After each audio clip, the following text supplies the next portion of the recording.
Welcome to the Unheard Cries of a Mother, the podcast, where we dive into the raw, unfiltered stories of motherhood, the joys, the struggles, the sacrifices, and the triumphs. Here, we amplify the voices that too often go unheard, shining a light on the incredible strength, resilience, and love of mothers around the world. I'm your host, Sabrina Ben Salmi, and I invite you to join me as we uncover the stories behind the smiles, share lessons learned, and create a community that uplifts, supports, and inspires. Let's honor the unheard cries and celebrate the silent victories of motherhood together. Tommie, it's an absolute honor to sit in this space with you. We've known each other for many years now. So when you said yes, I was just so in awe to just see where this conversation takes us. Oh, thank you so much for having me. Yeah, I'm honored to be sitting here speaking to you. Oh, brilliant. So we're going to dive straight into the first question to talk about your gorgeous babies and the journey of motherhood for you. So the first question I have is, can you share a pivotal moment in your motherhood journey that shaped who you are today? Okay. Yeah, so like I said, thanks again for having me here. So for me, I feel like motherhood has always been, that sort of thing that you just know that, oh, as you're growing up, I'm the only female in my family from my parents. And it was just one of those things that, yeah, at some point you're going to find that partner. And at some point you're going to have kids. It was just like a normal thing. But I didn't understand, how tough it was going to be trying to, you know, put all the things that you have, all the things that you expect, all the knowledge and all the learnings that you want these kids to be able to have, how, tiring is going to be trying to instill that in them while also trying to build the business, while also trying to be the best wife, the best daughter, the best sister, the best friend, the best this and that. But it's just kind of like, a whole lot. And that is the day-to-day life. So how to juggle all of that has always been something. But I feel like if I'm to look at a pivotal moment for me and one that will always stay with me, had to do it. I went to my daughter's school, and the teacher was just telling me that they gave them an assignment where they were meant to, it's a big project. Everyone was meant to write about their role models and talk about how this person has impacted them. And most of the people in her class were basically writing about Michelle Obama or writing about, one major CEO here or writing about Oprah. And surprisingly for the teacher, she said she was the only one that wrote her mother. And she wrote me and she wrote about how I was inspiring, how I'm able to do so many things, how I'm running a multi-billion-dollar company in her head. My company's not billions yet. You can But see it. she called it. And how I'm able to do that and yet still have time for them, still be like the best friend that she could chat with, still be this, still be that. And I think for me, that was a pivotal moment because then I paused and I saw the teacher almost in tears. And I'm like, oh my God, I thought I was, I could do more. I thought I could spend even more time. I could try and do this, but she's seeing a completely different light. So seeing what I'm doing through her eyes was a real game changer. It made me see that, okay, Tommie, keep going.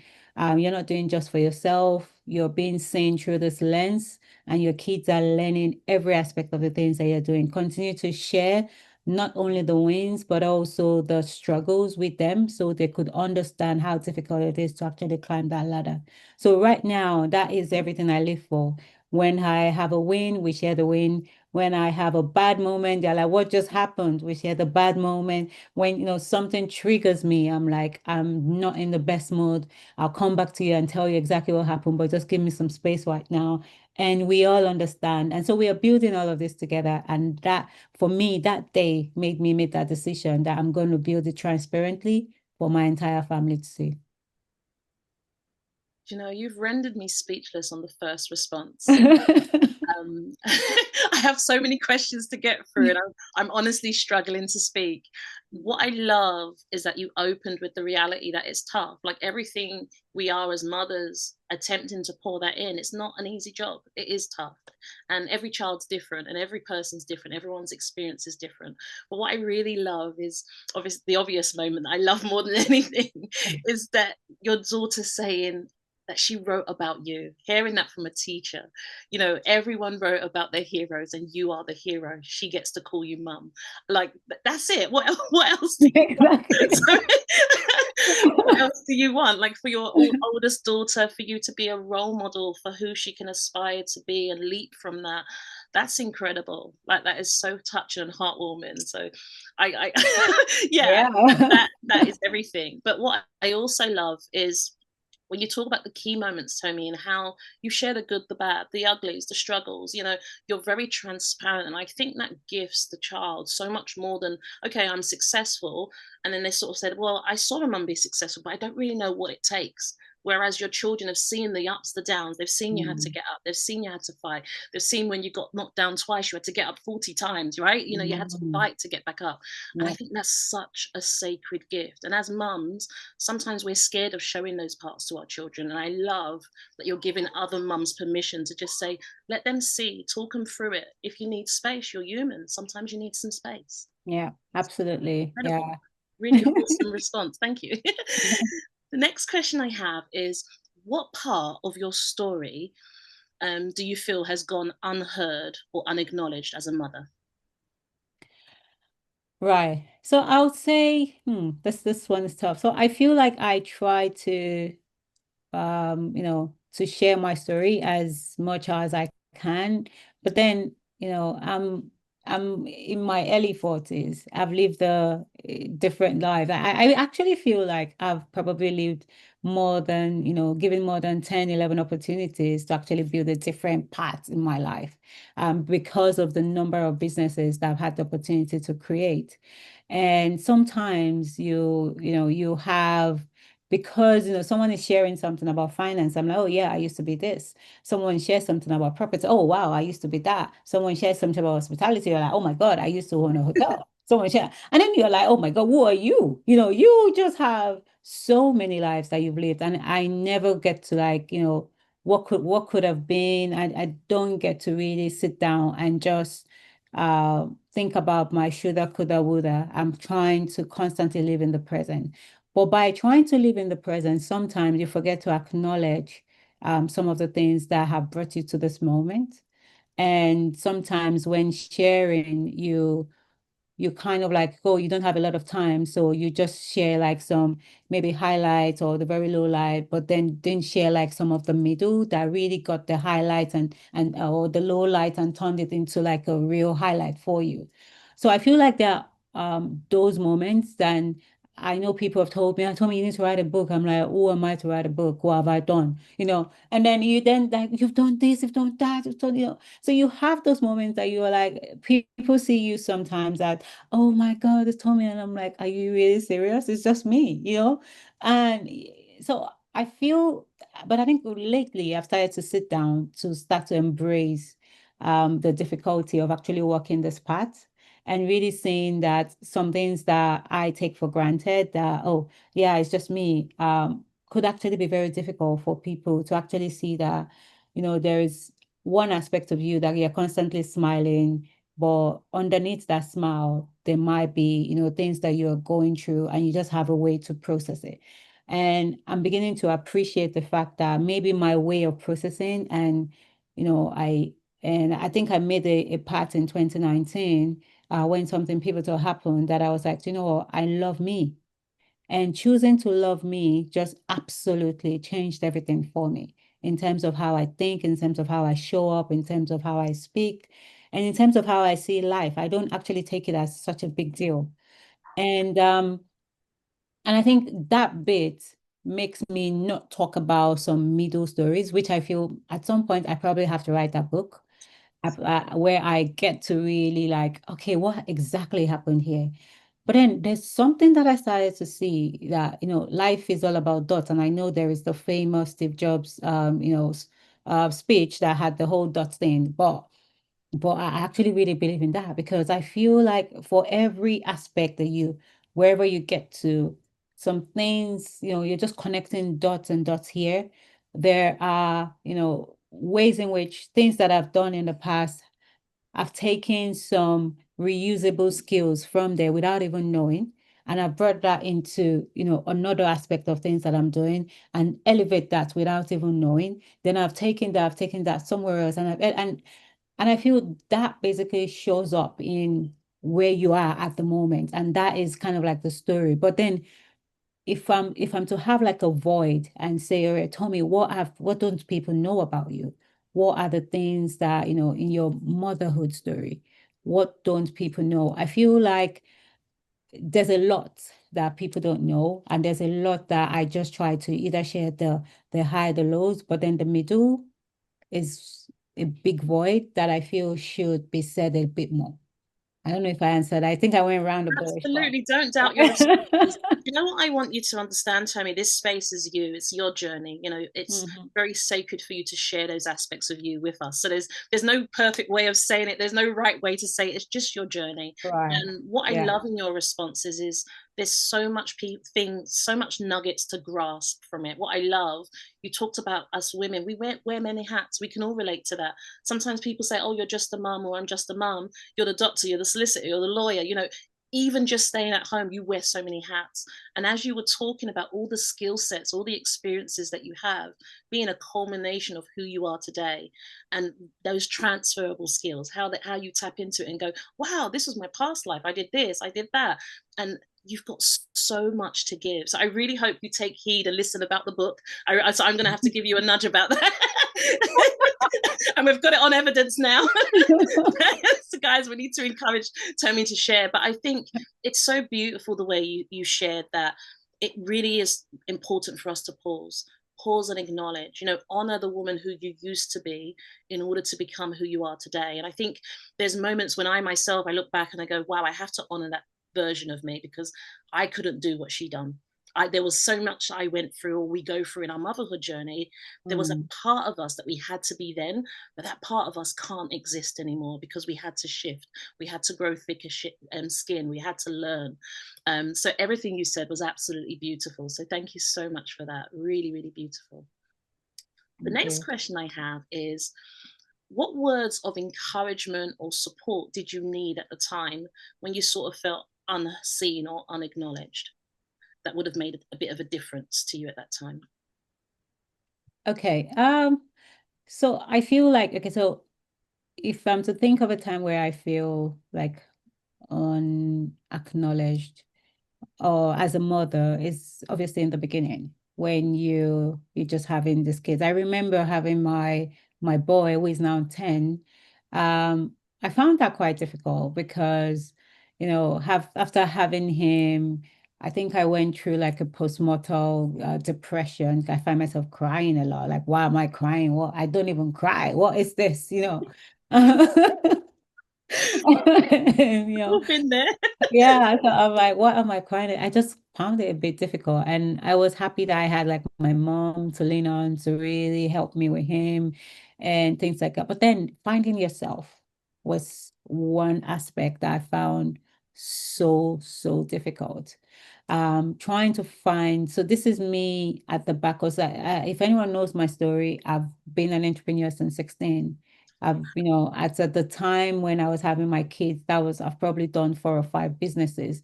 I've ran 2 businesses into multi-millions as at that time. And I've also had like one of my businesses pretty much going through like a very, very tough time while pregnant with my son.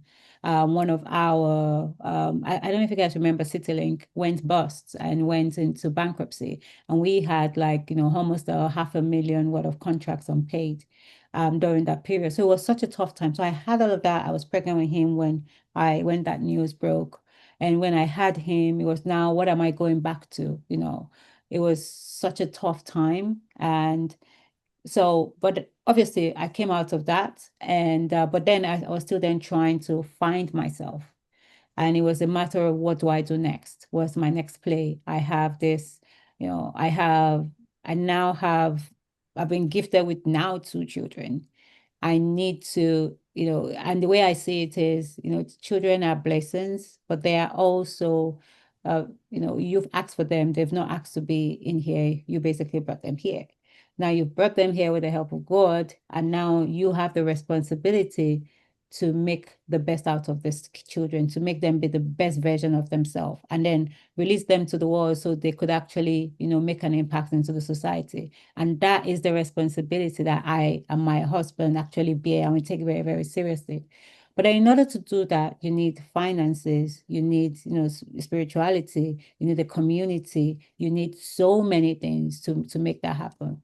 So I felt like if there was anything that I could have was just trying to find that direction of where do I go next? What do I do next? If someone should have told me, don't worry, you'll be fine. There's no manual to this. You're doing your absolute best. Just put one foot in front of the other, and just relax, enjoy the journey. They grow so quickly. Don't take everything too seriously. And, just know that provided you are treating them the way you would love to be treated, you obviously come out fine. And there is, whatever, difficulties you think you're going through as at that time, there was a big shining light at the end of the tunnel, but I couldn't see the tunnel. So I'm just like in it, like, where is this light? It was just so tough then. And but it's nice sitting down on the other side, having to now see him shine and grow, win awards, do things that I'm like, oh my God, I don't even know how to do that, And I'm like, oh gosh, this was, so it's nice now having those sort of conversations and looking back at it. But I feel like for anyone that is there right now, that is like, oh, where do I go from here? You just feel like just so many things all around you. It just gets brighter, but because you can't see it, so you are like stuck. But you just have to calm down and just take it one step in front of another. I think I learned something there was that, okay, I get to do this. So I'm privileged to have this, and then for everything I do, when I put one step, waking up in the morning, I already made progress. And it was just all of that that made me fully understand that, okay, do you know what, you can do this and you can come out of, yeah, yeah. And so I feel that's the answer I can give to that question. That's a beautiful response, and it's very packed, many layers to it. And like what I really love is you're very transparent that sometimes when we have kids, we do go through postnatal depression, and sometimes we're not aware of it. We're just crying a lot, and until someone kind of reaches in and gets us out of that dark place, we don't really realize we were there. And I think what I really love is that you're saying the support that you needed was just someone to say, "Don't worry, just keep going." There's light at the end of Mm, the tunnel, because sometimes, like you said, you don't know that you're in a tunnel. It's just dark everywhere. You can't see the light ahead of you. So you just want someone to say, good job, keep pushing. It will take your time, but this will be a memory that you'll be able to celebrate and thank yourself for overcoming it. And I love the fact that you fast forward through the triumph, through the trials, through the tribulations, to say, actually, this young man is thriving now. And I'm just like wowed by who he's becoming constantly. And he's only 10, like it's incredible. And I think this is what mums need to hear. We just need to know, like, one day we will get past this. The reality is the storm doesn't last always. One day we do get mm, past it. yeah. Businesses do thrive and then they crumble. Friendships sometimes are brilliant and then they disappear. A reason, a season, a lifetime. And it's just having someone in the waiting season to say to you, keep going, you're doing a great job, I've got your back, we'll get through this. And I really love the words of encouragement that you shared. Thanks for that, Tommie. Really beautiful. Mhm. The next question is how has motherhood challenged your sense of identity? So everything I do, so motherhood has definitely challenged my sense of identity. So I'm very quick to say I'm a mom. It's like because I'm in a space where it's the most people within that space are quite young and are they don't look like me, if you get what I mean. So they are, is it the white male, and this is not trying to put anybody down because I think a lot of them are doing incredible jobs, but we just don't have a lot of representation. So for me, it's more than just trying to build a business. Mm, It is representation matters. The reason why my daughter could write my name down was because I was present. And that is a key thing. And there will be, there are times where, I don't know if you guys remember this, when I think I saw it on LinkedIn, and when Disney decided to use The Little Mermaid, and it was about, and I saw the react, I actually cried because the reaction of the kids is real. It's like, oh my gosh, he's back, because I don't get to see a lot of it. And so for me, this is, in as much as I'm doing, trying to have representation for my race, trying to, let's say, first and foremost, I'm trying to build a business that I know has an impact, regardless of who is going to have an impact for. But it allows me, gives me the opportunity to show up for my gender, show up for my race, and ultimately allow my kids to see that I am showing up. Um, so I feel like, I'm very, very quick to make people, because people, they're like, oh, Tommie, you're always looking pretty. You are always Yes. this and that. Always. And then I'm like, oh, and then I say, oh, I've got kids. You've got kids. I'm like, not only have I got kids, they're double digit. You know what I mean? Like, I got two kids and stuff. So I'm very quick to say, I'm very proud to say it. I feel like it's just made me understand that you're not just living for you, and you are, it's up to you to be able to, instill those sort of great values, and make them really understand that tough times are going to come. Life, you know how kids want to grow up so quickly. I'm like, it's a scam. Don't grow up quickly. It's so true. I love the way you said that. It's a scam. Enjoy It's a scam. Just what I would give to be you right now. So So true. enjoy being a kid, and just so I feel like my motherhood is everything to me. It's something that I embrace. I love being a kid myself. I'm one of those sort of people that, I want to run around with them in the park. I want to sit down and I don't want to, if you watch this movie without me, you're in trouble. Because it's our time, we need popcorn and sit down and analyze everything. She just do that. And analyze everything. That's like, we just have those sort of, I have that with my girl, I have that with my boy. We have things that we absolutely love together. And that is it for me. I feel like we're living life right now. I'm a science teacher, I'm a math teacher, I'm an English teacher, I'm everything. And and they are also critics of my graphics. It's like, oh, no, no, no, no, no, that logo is not that great. Can they put this, make this darker? Make this That's the so we reality. are living it all together. Oh, To be able to say this happened, I need your, bring them in to sense check things sometimes. And then they also like, where you're having trouble, speak up and let's find a solution to it. And where I see that you are slacking, I'm like, yeah, what are you doing? What are you doing? So we have those sort of real moments. So I feel like motherhood is everything to me. I'm very quick to say I'm a mom. It allows me to show up in spaces, and I'm like, yeah, I'm here. I'm representing everything. But I'm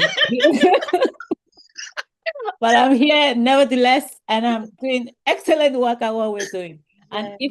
if we don't understand something, I'm very quick to also say, we haven't got this. I need help. And that's how I feel. That's how I feel we live this life. That's how I feel like, I get to enjoy every aspect of it. No, I'm not taking it seriously, but then it's serious. Yeah. Yes, Yeah. absolutely. Do you know, I want to thank you for speaking for me as a mother. So I'm sure that there are going to be so many mothers saying, brilliant. Motherhood is a transferable skill, and it really does catapult you into arenas in a very different light because of the skills, the way you carry yourself as a mother. But I love how you're very intentional about being a role model, about being a light within our community, within the world, that mothers can point to for inspiration for their daughters. I think it's so important that we have people that we can point to and go, wow, look at what Tommie's achieving, look what she's doing, she's a mother. And I think those pieces are so key, because if we hide aspects of us, we prevent someone from being liberated from our story. And I really love that. But just, you spoke so much about my own personal life. I'm like, oh my God. It's like, yeah, I'm the one that, yeah, it's like they want to watch a movie. I'm like getting the popcorn, getting everything. Like, Mum, you seem to be more excited than what we are. And they are your best mentors. Like Yeah. I always say my first mentors were my children. Like they love you so much, they watch you so much, they know you so well, even better than yourself, and they will guide you. And it's a two-way. I really love that. And the fact your Yeah. daughter's 12 and your son's 10. That's a Yeah. really powerful age. They really can pour in a magical way into your life. But I love that. I really love how you take the stand. And I definitely remember the Little Mermaid, the reactions, just heart render. Oh, just, I can't put into words, like just seeing that and just Yeah. thinking if we had that growing up, imagine what we would have done. It just would have been so different. But one thing I do love is when you would say, like, enjoy your childhood, it's a scam. I need to keep that for my children. I need to keep that snippet. Because when we were young, it's like, I want to grow up. Now we're older, it's like, I want to go back. Exactly. I think what I would give to just chill. Exactly. What are we complaining for? Oh, brilliant. So the next question I have for you is, describe a time when you felt completely unseen and unsupported as a mother. So it's a similar flavor, but just slightly Mm. different. I wouldn't say I've been unsupported. So I feel like this, because I'm lucky to have a very supportive husband. Like, in fact, too supportive sometimes. I feel like, oh God, is this, he's Brilliant. just really there. But then, and Maybe I'm just trying society. to, yeah. Sometimes society doesn't support mums in the way they should. Yeah, so maybe that, and also because most of it, okay, maybe I've had one, maybe I'm just really thinking now, and at this time, other people stood up for me, and this was back when I was working in corporate. I Mhm. was pregnant. I think it was my second, it's the same second one. Yeah. Yeah, I was pregnant with my son. And so, but while I was pregnant with my son, I was doing two things at the same time. I had my, no, no, no, this was my daughter, not my son. So this was before, yeah. So this was my first pregnancy. So I was working, I think I was about 6 months pregnant or 7 months pregnant when this happened. So a new boss came in and I had to, you know, so he was, so as a then I was working more as a business analyst. I was a lead business analyst for one of the insurance companies. I won't mention the name.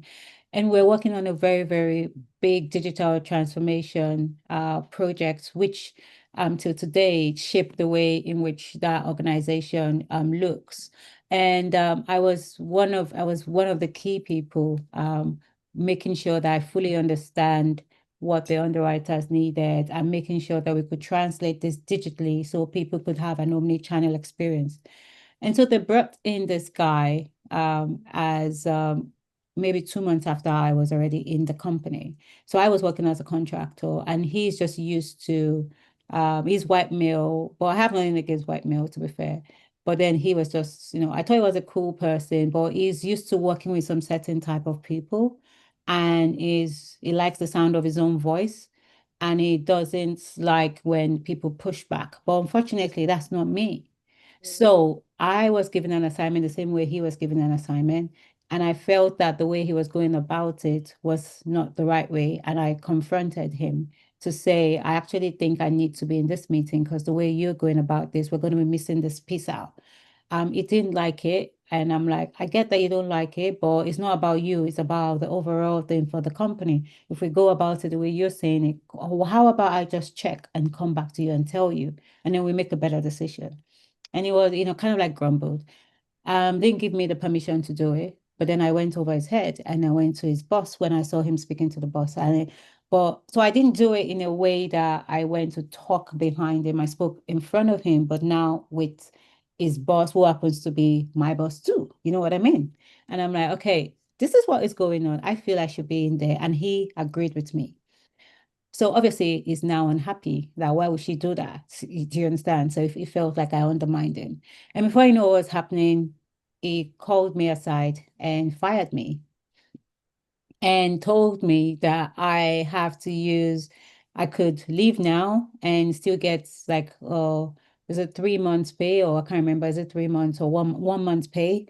Or I could stay and do the work and leave at the end of the month.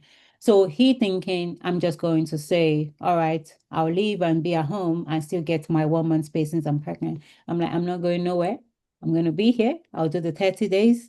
I signed the contract. If this is how you want to behave, then that's up to you. But other people silently, without me knowing, heard what was going on and went to the bus without even speaking to me. Just some people asked me what happened. I told them, but I didn't even know what they were going to do. Like a week later, I just saw the overall boss called like a big meeting, put people in a room and called me into that meeting. And it's like, oh, we need to, something was brought to my attention and openly, I want to do this. This is not the way we behave in this organization. The guy has been fired. No one will see him again from tomorrow. And Tommie, you have your job back. We want to, apologize. It was like, I was like, Oh, what's going on? And I was pregnant. I was, hormonal. And he was using all of that as the reason why he let me go, that, I was acting irrationally.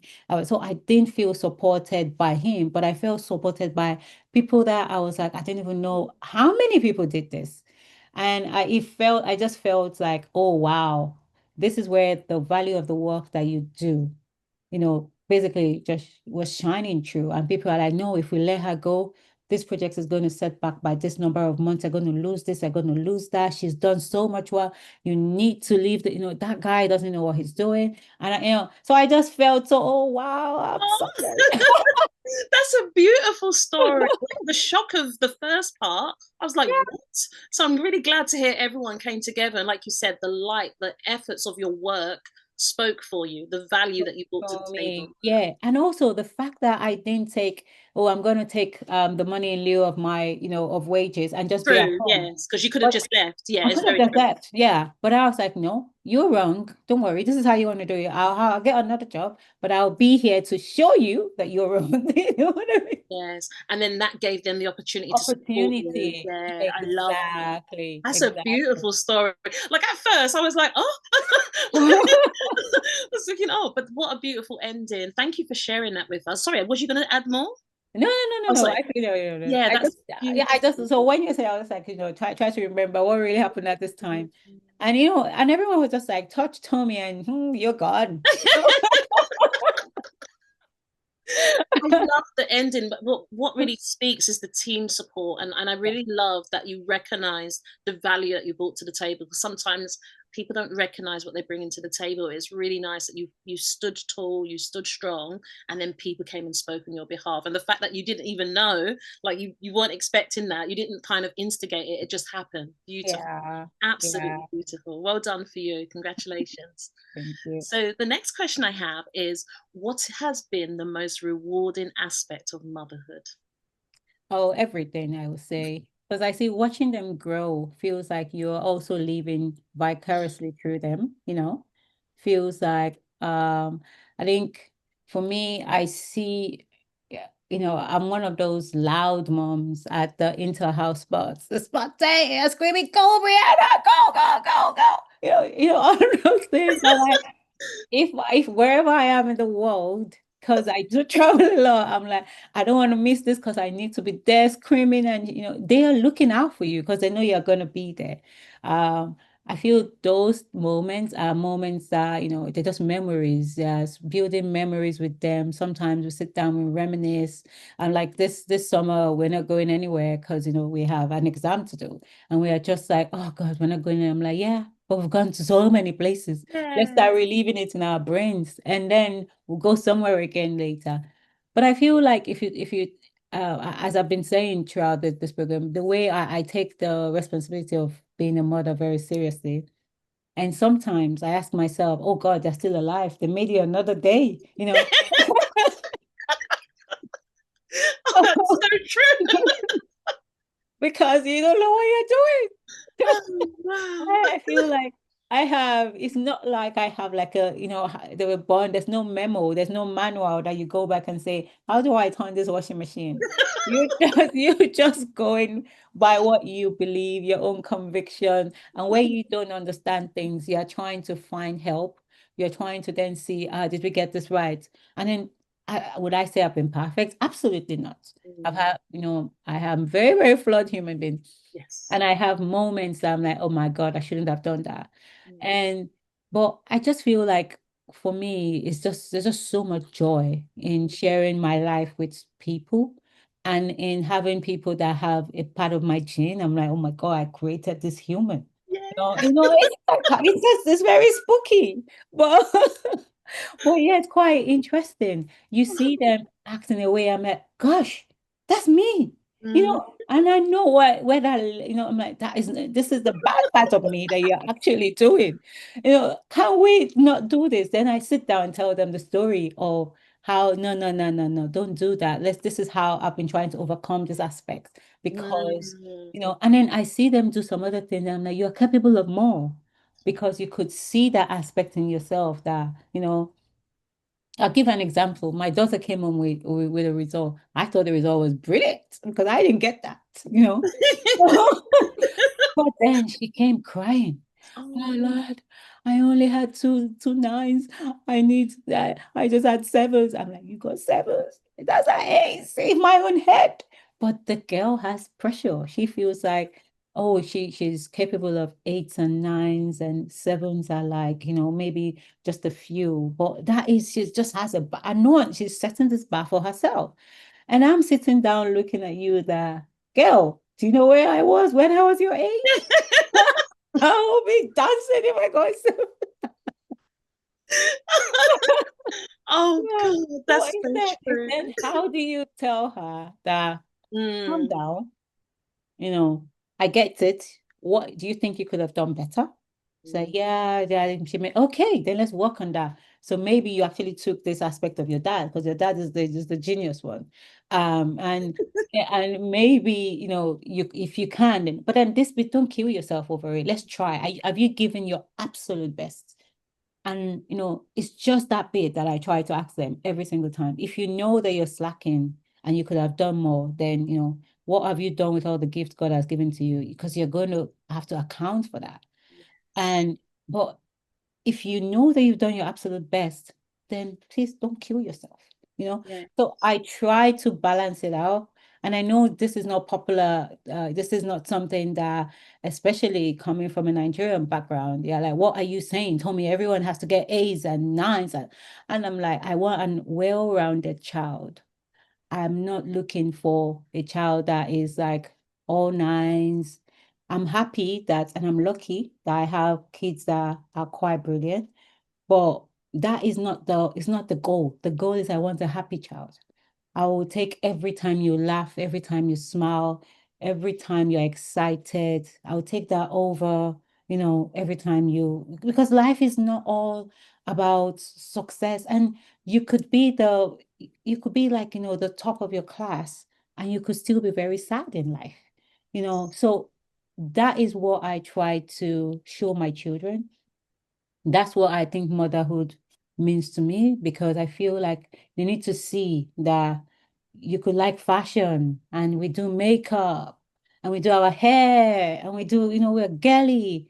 But yet when someone tries to have a conversation, you're like, oh my gosh, she's smart. Yes, that's the element of surprise, because you know what you're doing. You're a balanced person.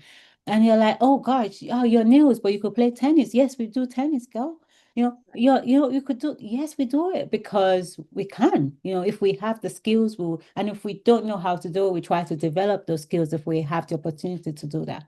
So I feel like I try to show my kids, even though there's still so many things that, I wish I can show them, and some of it are coming from my own fears, like for instance, I've never gone skiing, even though I've had so many opportunities to do so.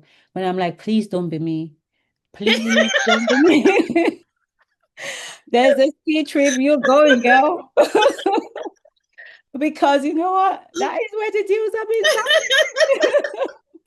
Oh, you're making signed. it so hard for me. You're speaking for me so much. When I was No, young, I but used to that go that skiing. is As the I'm older, truth. I'm just like, no, no, no, thank you. Do you get it? I'm like, that's the truth. I'm like, I lived in a hot climate, so I didn't have I couldn't do that. But you Mm, are here. You have to, you have yes. to be British. I am both. You are one. Explore, yeah. You have to, your friends are going skiing. Please, I'm signing you up. You're going skiing. You have to see the world. You have to explore. You have to understand that, life is full of beautiful colors. There's so many people in this whole wide world that we live in, and it's not just the myopic side of things that we just see. You're in a bubble.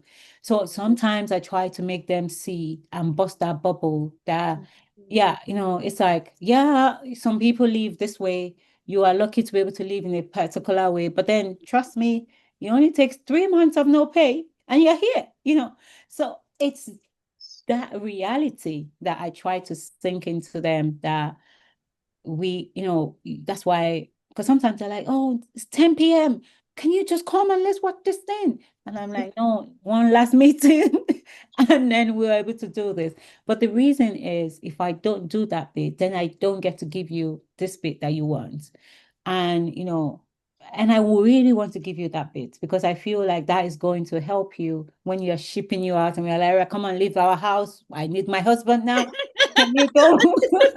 you know, I want to be able to ship a complete child that feels like we've done what we could. We've given you all the possible experiences. Now you go be great. You have everything that you need to be great. So yeah, that is it's a long answer, No, but it's not. Compared that to is what? what it means Compared to to, me. yeah, that's a beautiful answer, and I love it's all encompassing, and it's so interesting when we sit down with our kids and see them achieving things we didn't achieve at their ages, and it's a real challenge. Like, I don't want to go, you need to get the 9, because I'm celebrating you, it's incredible, but at the same time I don't want to say to you not to do it. You're just Yeah. in awe of the fact that they've had set that bar themselves and just Mm, going at it. It's incredible. But I love what you said about, experiences. Go and live life and explore while you're young, so that as you become an adult, well-rounded. I love the fact that it's just not about synthetics. When they speak to you, let them realize there's substance inside of you. It's so, yeah. I just love how authentic you are with your children. I love how you just show up as, this is mummy, so they will know who you are. It's not the facade. You're not always happy, you're not always brilliant, you're not always working out. It's natural and normal to have good days and bad days and the bits in Yeah. between. And I love that. It's an unspoken sacred gift to give to a young Mm, person, to just show up. It's not going to be easy all the time, and sometimes it's going to be great, and sometimes it's going to be better than great, but all of it's yeah. okay. So thank you so much for sharing that. Just when you're Mm. speaking, you say so many things that just make me laugh. It's just like, yeah, yes, that's what I would think. So I'm trying to be silent, but you're making it hard. So the next question I have is, what advice would you have given to your younger self about becoming, or before becoming, a mother? Okay. So I feel the advice I probably have given to myself. Yeah, I'm trying to think of what I could have, done differently. But I can't really see because I feel like, the way I have now come to live my life, it's just the way I can't see anything that I really would like to really change, if you get what I mean. Yes, But yes. maybe it took me a while to get to this sort of point where I know that, okay, this is how I want to live going forward.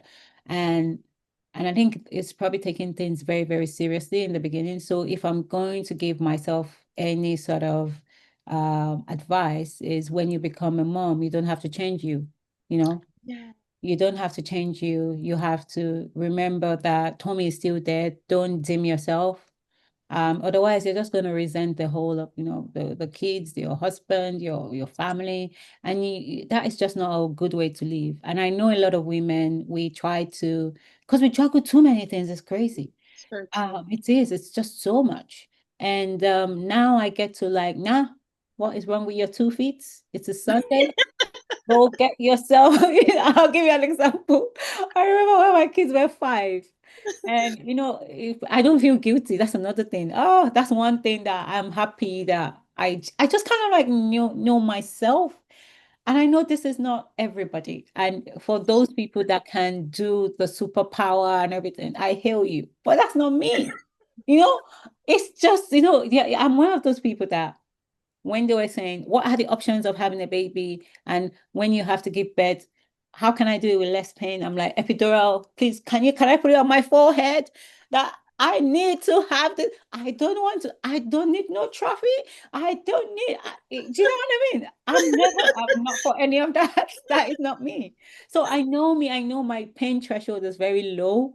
So I just knew that, Tommie, you have to be real with your own self.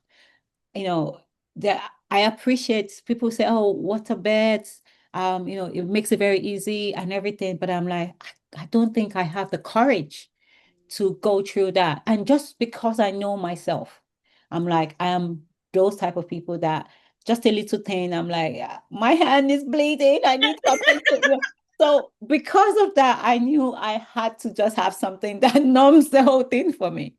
So, and that's the same way. So I started with that with having kids. But then, when you then have kids, they then tell you, oh, you have to they do different things. Of course, they have their episodes. Is it the episode of the toilet? Is it the episode of the tissues everywhere and all of that? You have all of those moments. But then at some point you're juggling this, you're tired. The child is waking up. Then you're just like, you can't find yourself. And I realized that at some point my daughter became 5. My son was 3. I know, I think my daughter was 6, my son was 4. And the Sunday came and they came to wake us and are we going to, no, we're going to church in the evening. Oh, what are we going to have for breakfast? And I looked at myself and I looked at my husband. Are you going to get up? He's just looking at me like, please leave me alone. And I'm like, all right, guys, go make yourself cereal. And since then, every Sunday, these kids, so I chose my battle. They'll go make themselves cereal. By the time I come down, the whole kitchen is a nightmare. I'm like, I'll take that. But I slept, I slept for an additional hour. Then now I'm back down. I can see the poured milk on the floor. Then I can now show you this is how to pour the milk. And then tomorrow it will be less messy. And then next tomorrow it will be less messy. So what am I saying? What I'm saying is that we have the ability to be control freaks. It's just in us. It's like we juggle too many things. So you want to have everything under control. But sometimes pick your battle. And picking my battle is what I think I should have learned earlier. Because I remember I was one of those moms, everything has to be perfect. And in the beginning, I'm trying to, no, no, no, you have to pack it this way, stack it that way. They don't have it. And after a while, I just realized that I was just constantly losing the battle. And I decided to choose me. And choosing me then means that, do you know what? If it means that it's going to have Nutella on the wall, we will wipe it away. But I will sleep. If it's going to mean that, okay, I need to, you know, so I'm just using those as like illustrations. So what I'm saying is you have to find ways to take care of yourself. And when you take care of yourself, you can take care of others. But if you are constantly tired, can't find yourself, can't, create a life for yourself, can't go out and have a drink with your girlfriends, can't, just have a me time. Not every, you won't have that every time, but just at least even once in a month, have a me time that's like everyone out. Shut the door, and you're just relaxed in the bath and things like that. We deserve it. We've worked so hard. We're bringing a human being up. It's a human, a whole human. It takes a lot from you. So for me, I just feel like those are the things that I've loved to know. But I'm happy that it didn't take me too long to figure it out. Because when you start to fight and you're like, I'm not winning, so what's the point? And I just started to like, I'm just gonna chill. And even my partner, it's like the dynamic starts to change. So before you were like, oh, let's go. Can you help me grab this and it? Now it's help yourself, And it's both ways because my feet hurts. And then when you do it, it's like, oh gosh, despite how tired she is, she's able to do this for me. And then the other way as well, he does it as well and brings for me. I'm like, oh wow, I know he's also really tired, but then he's done this for me. So it's just making people just don't be that superwoman, over superwoman, because then they just dump everything at you. So that is what I learned. I'm not a superwoman, I'm just a woman. And I am a woman that likes to look pretty, that likes to dance, that likes to play. I still want to be that person. How can I do that with all of this? And that's what I try to figure out.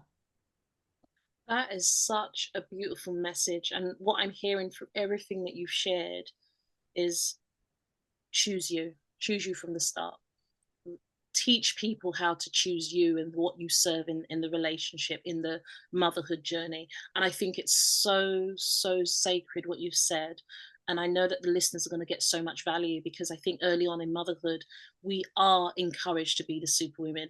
And I often say to mums and to the world, really, like, let's stop celebrating selfless women.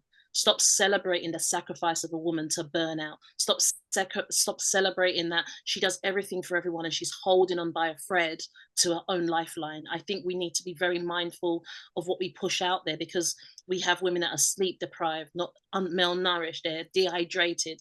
They're just holding on to life with a thread, and burnout is not a joke. And I really love the way you explain that in such a beautiful way. It's such a serious topic, but you made it playful, but it's real. Sometimes we just Mm. have to say, you have legs, you have arms. And it's, you get, I think when we get to 30 and 40, that's why I'm laughing so much when you're saying things. I remember that change for me is like, actually, sorry, because it's been like 30 years of you doing it, 40 years of you doing it, and something shifts and you just go, actually, do you mind getting it? Like, we both move, we both are tired. Can you just get this once? And I think it's such a powerful mess. Tommie, sorry, was you going to say something? It seemed like No, you. no, no, no, no. I was just acknowledging what you're saying. I love the way you said it, but it's understanding that kids, the family around you can't get better at doing it themselves if we don't let them do it badly first. Like, I love what you said. Yeah. Day one, it was everywhere. Day two, you explained how to tidy up a bit more. Day three, and I remember those moments for myself or other mums I've spoken to when they just say, well, actually, this is my food and this is my drink, because everyone will eat their food and then they will eat mum's, and then mum hasn't eaten much, or everyone slept and mum's doing night round as the nurse. So it's just Mm. understanding, I need to take a nap. I need some help now. I just need you to do this so mommy can have 5 minutes. But what I really love, at least once a month, go out with your girlfriends. Just Yeah. be out of the home. They will survive without you. And sometimes that's the fear, because we do so much and hold everything up. We're afraid that if we step away, it's going to fall down. And if you can't Mm. step away, not being funny, that's when you really need to step away, because you need to create an environment where you can catch your breath from time to time. My daughter, actually, when I was growing up, because when I was raising my kids, because she saw me going through my own burnout, she created this system called 15 for me. And she used to say, Mum, just take 15 minutes, catch your breath, take 15 minutes, Oh, go for a walk, because she could see it. I couldn't see it at the time. So I'm so glad you brought that up. Amazing. oh, Absolutely that's really cool. beautiful. So the next question I have is, how do you balance the emotional weight of being a mother whilst pursuing your own dreams and aspirations? So yeah, there is that bit. That bit is the tough one, actually. Mm. Trying to balance it out, because you have people judge you, and yeah, I think maybe, and I know it feels like I'm coming out sometimes as unserious with the way I'm saying these things, because I think what I've just realized is, if I do things in this way, I'm going to have critics. If I do it in that way, someone is still going to criticize something. So I do it my way. You know what I mean? And I have to be happy with my way. But I also have to check myself. Have I done it the best way that I absolutely could? And the only times that I feel guilty is if I know I could have done more and I choose not to. And that's kind of like the way that, because I feel like, my kids are lucky enough to be able to go to one of those prep schools. And that is a different ball game, because you have, trust fund kids. You have, it's not balanced, because I'm no trust fund kid. I'm working very hard to put you in that school. You know what I mean? And so it means that we have to work. Myself and my husband have to hustle it out, to make sure that they have that sort of life. But what does that mean? Well, that means I can't have tea with you in the morning and just go chit chat and sit down and get to know all the other moms.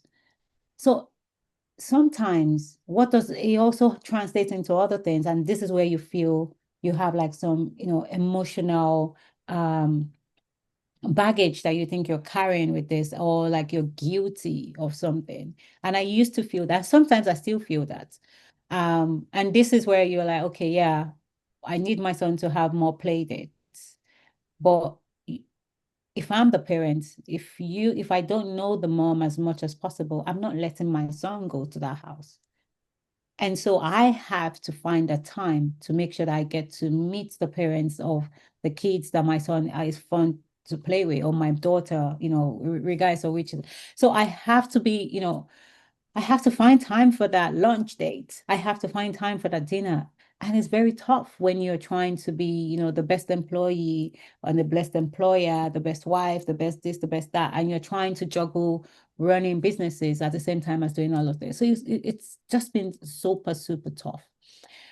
But then what I do is what I've said. It's like I try to do the best that I can. I try to juggle things by putting things into calendars.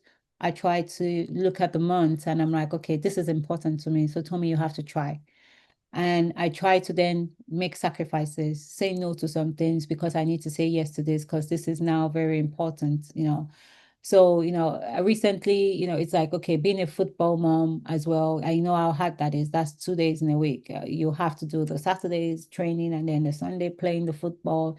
And I'm like, okay, my son is new to this league. How do I make sure that, they could pass the ball to him because they don't know him? And what that means is I have to go to the park with some of these kids and find time and like, oh my God, this is 3 hours on a weekday. How do you do this, Tommie? I'm like, we have to do it. We have to say no to these other people, move them to another. They block my calendar, send me a text if it's urgent, but we need to get this done for him. And those are kind of like the sacrifices that I know. And sometimes my husband is like, you're really taking it, you're so good at this thing. I'm like, because I'm deliberate at it, because I feel like if I'm not, then he would just be just another kid that is just there. No one is like really, but now because I made that sacrifice, he's gone to the park with just the selected few that he's playing with. Now, when they get onto the field, they could call his name and then he could run around because your mom did the sacrifice. And that is how it happens. It's like you show up for other people's birthdays so that they could show up for yours. And if you don't show up, they don't show up. And it's just the way everyone that's the way life goes. So it's all about if you're not there for people, they can't be there for you. So how can I be there for a lot more people? But that being said, it's also I'm recently I'm beginning to see other things. I'm beginning to see that okay, as you're growing up and you live your life in this bubble of your children, your work, if you leave your social aspect, it comes back to haunt you. And I'm seeing this play out, in the lives of people that I love that have lived their life, just their kids. And everything they're doing is, oh, me and my kids and this and that. And then they grow older, the kids leave. The kids have gone into their own different lives. And then it's now a matter of who exactly are you going to go dancing with? Who are you going to go swimming with? Who are you going to, is this someone that you weren't there for? And so, in as much as I'm trying to juggle building a successful business, which if anyone knows anything about what I'm building, is super tough to get there. Um, but I also know that making sure that I am fine at the later part of my life. I can't neglect my friends. I have friends that, need me. I have to try as much. I can't be there as much as some other friends, but I can be there when I'm there, and just try to be there a bit more often because then they would appreciate that because they know that didn't I just see you in Cape Town yesterday? I'm like, yeah, I was in Cape Town, but now I'm here and I'm showing up to you.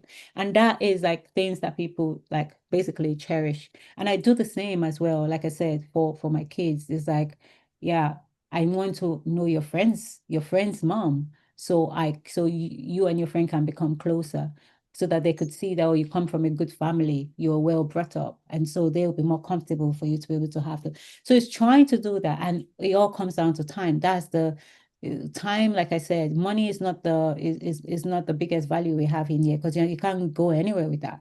But time, it's the precious commodity. And where you spend your time is incredibly important. And that's why when I look at my calendar and I'm like, who is this? What is this person doing? Why, how? I can't attend this one. I'm going to this one. I can't. So I've become very intentional. And that is the answer to how I juggle it up. Wow. That was such a wholesome response. But what I really love about your response is you gave a real account of what it takes, the sacrifices. Because in order to say yes to someone, you've had to say no to something else. You've had to be very intentional about how you're showing up, not only for yourself, for your family, but for your individual kids, in order for them to thrive academically, socially. And I think it's so important that mothers realize, especially if they're just starting on the journey of motherhood, hearing your story really gives them an insight of what it takes. It's not just like you put them there and they'll figure themselves out. The reality is parents have to be willing to invest, to befriend the families, to how can I say, invest time out of their diary to spend time, because it's right, you can't just send, especially today, in today's age, you cannot just send your children into anyone's home. All the stories we hear, it's really important that as you invest in them, they'll invest in you, and it's beautiful equilibrium. But what I really love, how you show up for your friends. I love the fact that you're saying it's really important, because my life does, I have a social aspect as well. And as we're growing through life, as our children grow and fly the nest, my friends need to feel that I've poured into them, not just kind of show up on the scene and say, well, they've gone now. You've kind of grown apart. You don't know who each other are. And I think it's such a brilliant response. But one thing I really loved right at the start of your response, you shared such wisdom. People would judge for this and they would judge for that. And it wasn't just a case that you were going to just do you. What I really loved is that you have the wisdom to check yourself as to what you're doing, if it's right. And it really is a sign of good mentorship or surroundings that you've got around you. Because I think I often hear people sometimes just say, well, I do what I want and that's it. And I often say to people, we've got to be mindful, because sometimes we could be quite arrogant and ignorant, thinking, well, our way is the best way or the highway. And we keep ourselves stuck. It's really important to assess what I'm doing. Is it the right plausible step? Is it really right for me, congruently, for my family, holistically, and the people it impact? And I really love the way you said it, because there's a fine line between saying it and it creating problems, and saying it and be a huge impact. So I just wanted to highlight that wisdom that you shared. I really loved that. Thank you. Okay. So the next question I've got is, can you share a lesson that you've learned from your own mother or a mother figure that shaped how you parent today? Oh, yes. So my mom actually is the one that got me into entrepreneurship in itself. Because she goes, she works during the day, and then she had like a side hustle, and she practically gave me my first job, which was me managing about 14 employees when she went to the US to take a role. So I learned a whole lot, from her. But then I learned both what to do and what not to do. And that is and I'm hoping my kids are seeing both as well from me, because it's about what to do and also what not to do. And so when I say that, so for instance, one of the things that I learned from her is the fact that she lived for her kids. Everything is she's trying to get you the very best thing. She wants to make sure that you don't lack anything. She wants to make sure that, she just tries so hard. She was extremely entrepreneurial, but then I learned that working hard is very different from working smart. So you could be the biggest hard worker in the world. And if you don't know how to build things that absolutely scale, you can only grow to a particular extent. And so even though she was like the most hardworking person I've ever known, that could juggle so many things, but the size of the things that she was building, they were physical, that didn't have the ability. And maybe it was the environment, maybe it was, she did things the best way she could. But I was able to learn from that to build an empire takes more than that, you know. So that's one of the key things I learned from her. In terms of how to also parent, I also learned that from her, which is the fact that she was very transparent on the things that she did. So I could see a lot of the good and I could see a lot of the not good in there as well. And I could see that how that made me to be a very, very strong person. And I'm one of those people, even though I could sound like, oh, Tommie, you're so, because people feel like, oh, Tommie, if it's not this, Tommie's not taking it. I'm like, no, because I've gone through, I can live both spectrum. You could throw me into a desert and I'll find water, because I've lived the life of not having anything. I'm just being thrown into the deep end and trying to make things happen to survive. I learned that from her as well, that you could do so much with little. And you'll be amazed how creative you will get when you actually do not have a lot.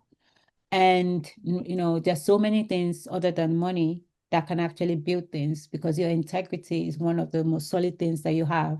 And that could take you a whole long way without you even having the money to pay for things, and just, so it just makes you see that. Oh, but don't get me wrong, it's very good to have money.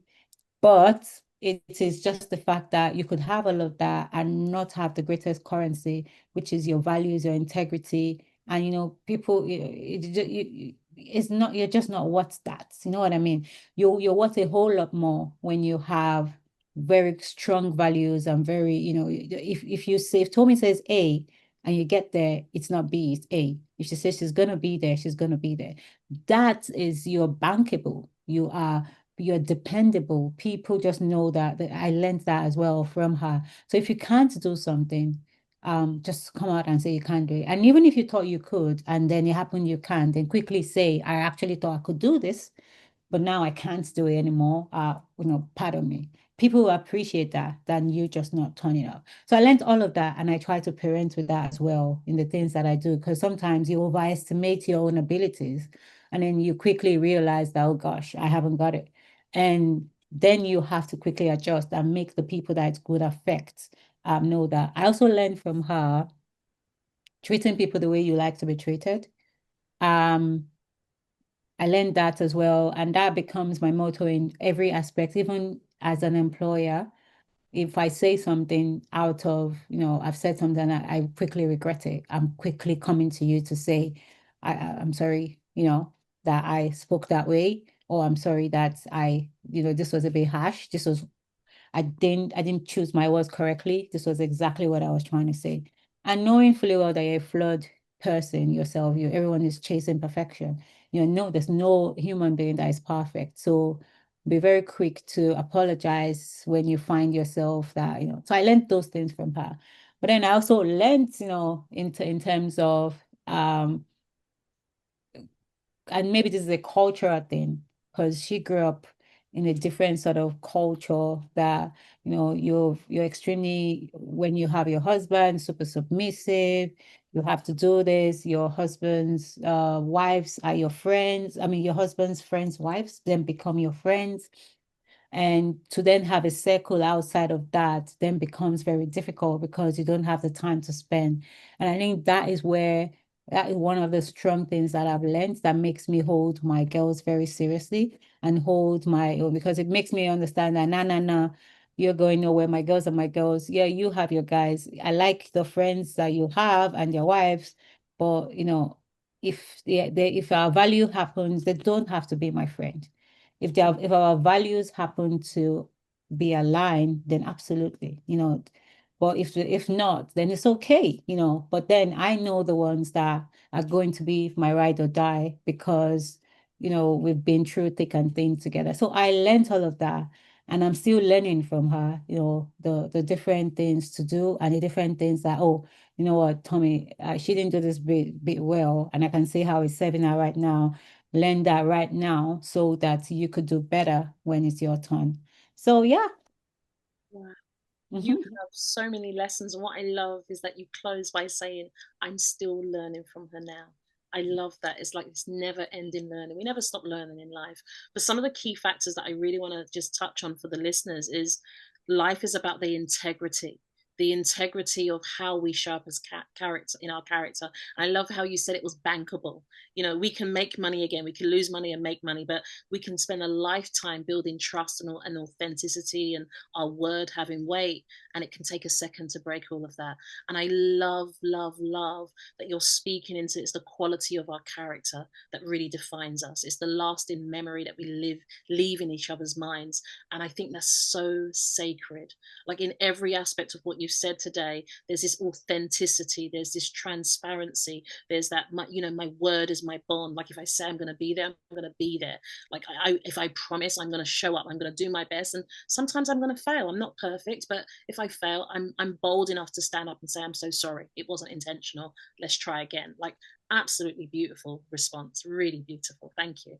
Thank So you. the next question I have is, you're doing a great job, by the way. Thank you so much. Next question I have is, how do you define success as a mother?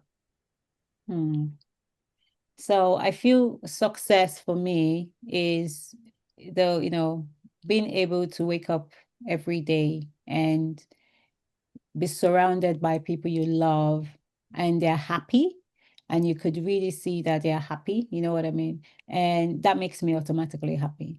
And I feel that is where I feel like, because if you think about the way I think about life, I like the precious things in life. I wouldn't, I love to, to dress up. Like I've said that many times on the phone. And they're like, oh, listeners are like, I hope I really, really want to see what she looks like. You It's look a, good. You look good. I'll say no, I that. just like clothes. I like to dress up. I like to look good. I like to wear the nice things. But what I love most is actually laughing. I Oh, love to laugh. So when people around me are happy and we're doing things and creating memories, that's like the best time for me. And knowing fully well that you came in a certain way to this world and you're going to live in that sort of way as well. You're not taking anything with you. I feel success is the memories you build. Success is the people you touch. Success is the people that remember you when you're not even there. Success is so many things. Success is the impact that you make and the transferable things that you've done that someone else is just listening and is feeling like, oh my God, this person touched on this and it kind of like helped me. That is success. And I know that this changes at every time. Like, today you think, oh, the amount of money you have in your bank account, is success. I get that because life happens. There are things that, you have to pay for that thing. Bills don't stop to come. So, but what that does is that you are able to laugh if you are able to pay that bill. If you are unable to pay that bill, you have this frown on your face. So it's not making you laugh enough. It's not making you happy. So if you get where my entire thing is going, it's basically saying that the more I see joy on other people's faces, the more it brings joy to me. And they can only have joy when they are fulfilled in the things that they are doing, which automatically makes me fulfilled in the things that I'm doing, because it just makes me feel like I love this person. Oh my God, they're doing this. They're so happy. I'm automatically happy. And that is when I can feel like we're really successful. beautiful. Absolutely beautiful. Like, as you were talking, you actually reminded me of a conversation I had with my children. I was saying that we have a world filled with problems. So there's a multitude of businesses that could be set up because businesses are just solutions to these problems. But I love what you spoke on when you talked about people. And I was saying that life, the secret to life is servitude. If you Mm, intentionally go out to love on your family, love on your friends, love on your clients, like anybody you serve, if we just learn to love people, that's the secret to life. That yeah. is it. You'll be more successful in business, more successful at home. I love what you said. Seeing people happy just makes you happy. Hearing people laugh. And if we go about life like that, just as you were speaking, I was thinking, what kind of society would we create if we actually had that level of intentionality in our interaction? We really cared. We really showed up to say, I want to leave with a smile on your face. I want to hear you smile. You might be the only person that made them smile. You might have been the only one that triggered them to laugh in years. So that's just so beautiful. We can just intentionally be kind to each other. I think that's incredible. And the fact that you attach that to your success, I love that. Like, I thank you for spending time in this space, because I've known you for many years, but hearing these aspects of your character, I'm just in love with you more now. I'm just, yeah. Oh. It's beautiful, absolutely beautiful. No, because I think that sometimes I get really sad. I'm just going to be honest. Like, I've had conversations with my children. I said, I'm not usually a negative person, but I'm very concerned that sometimes we're in a society where people don't care about each other. People are Yeah. not really fully caring. They will do what they need to do to get what they want, and they don't really have that heart. And as humans, we have heart. Mm, We run into burning buildings for strangers. We see an accident and we want to save lives. yeah. So what's happened to us at a deeper level that we've become so disconnected that we no longer care about each other? So hearing you say what you're saying, it really gives me hope. Thank you. Yeah. Really, really. So next question I have is, if you, I know you said you didn't really want to, I'm just going to ask the question and you can answer how you wanted to. If you could rewrite any aspect of your motherhood journey, what would you change or adapt or add to? Hmm. Yeah, that's a tough one. Mm. Because I don't even know what I'll change, to You be don't fair. have to. I You don't have I to. feel, yeah, I just feel so blessed and privileged to be able to be a mother in the first place, because there's so many people that want to be and do not have the, the privilege to be.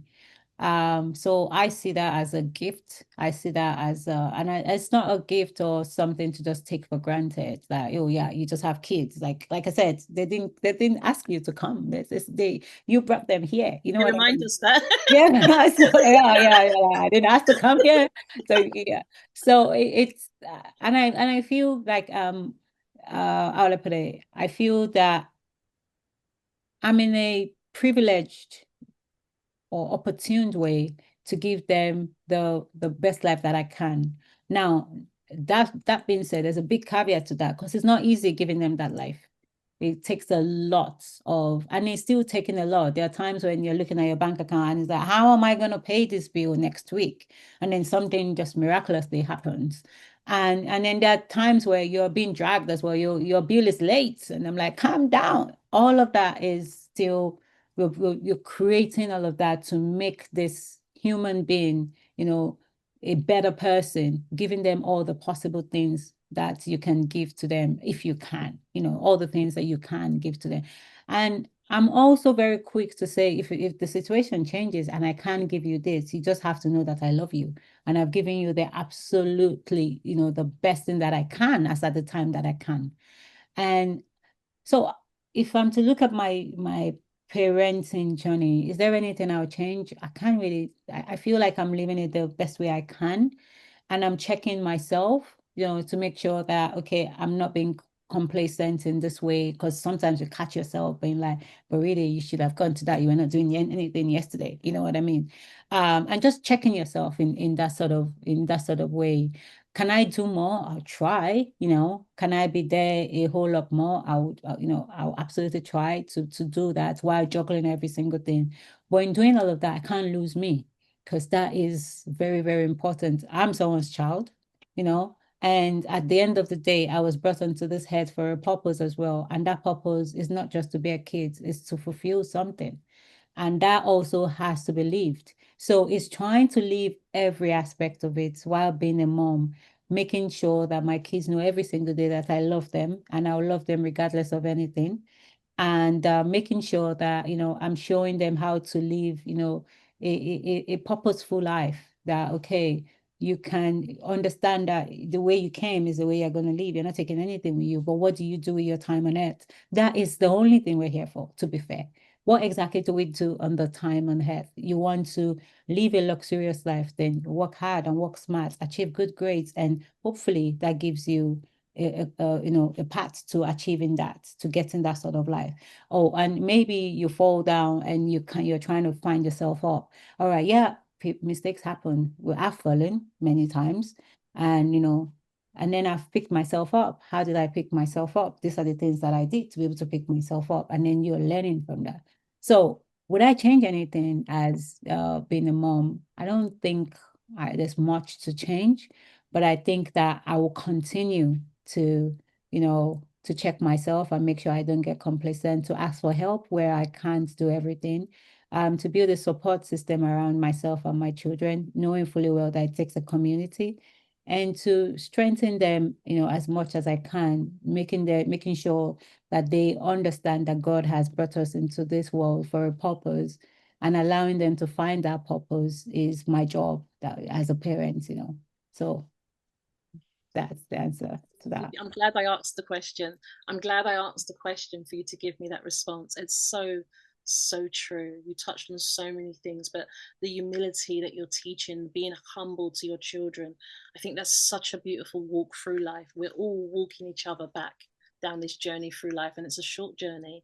But I Yep. love how you're running the relay to give them the best possible advantage when you hand the baton to them, so they can run their best lap yet, but knowing that mum and dad set the pathway, set the foundation, so they won't have to have a harder as run as they would have had you not done what you've done. Yep. Incredible, absolutely incredible. Excellent. Thank you so much. So the next question I have is, how has societal or cultural pressures influenced your view or approach to motherhood? So in terms of societal, because people that you have the ones that you look up to, and you have the ones that I'm not so sure.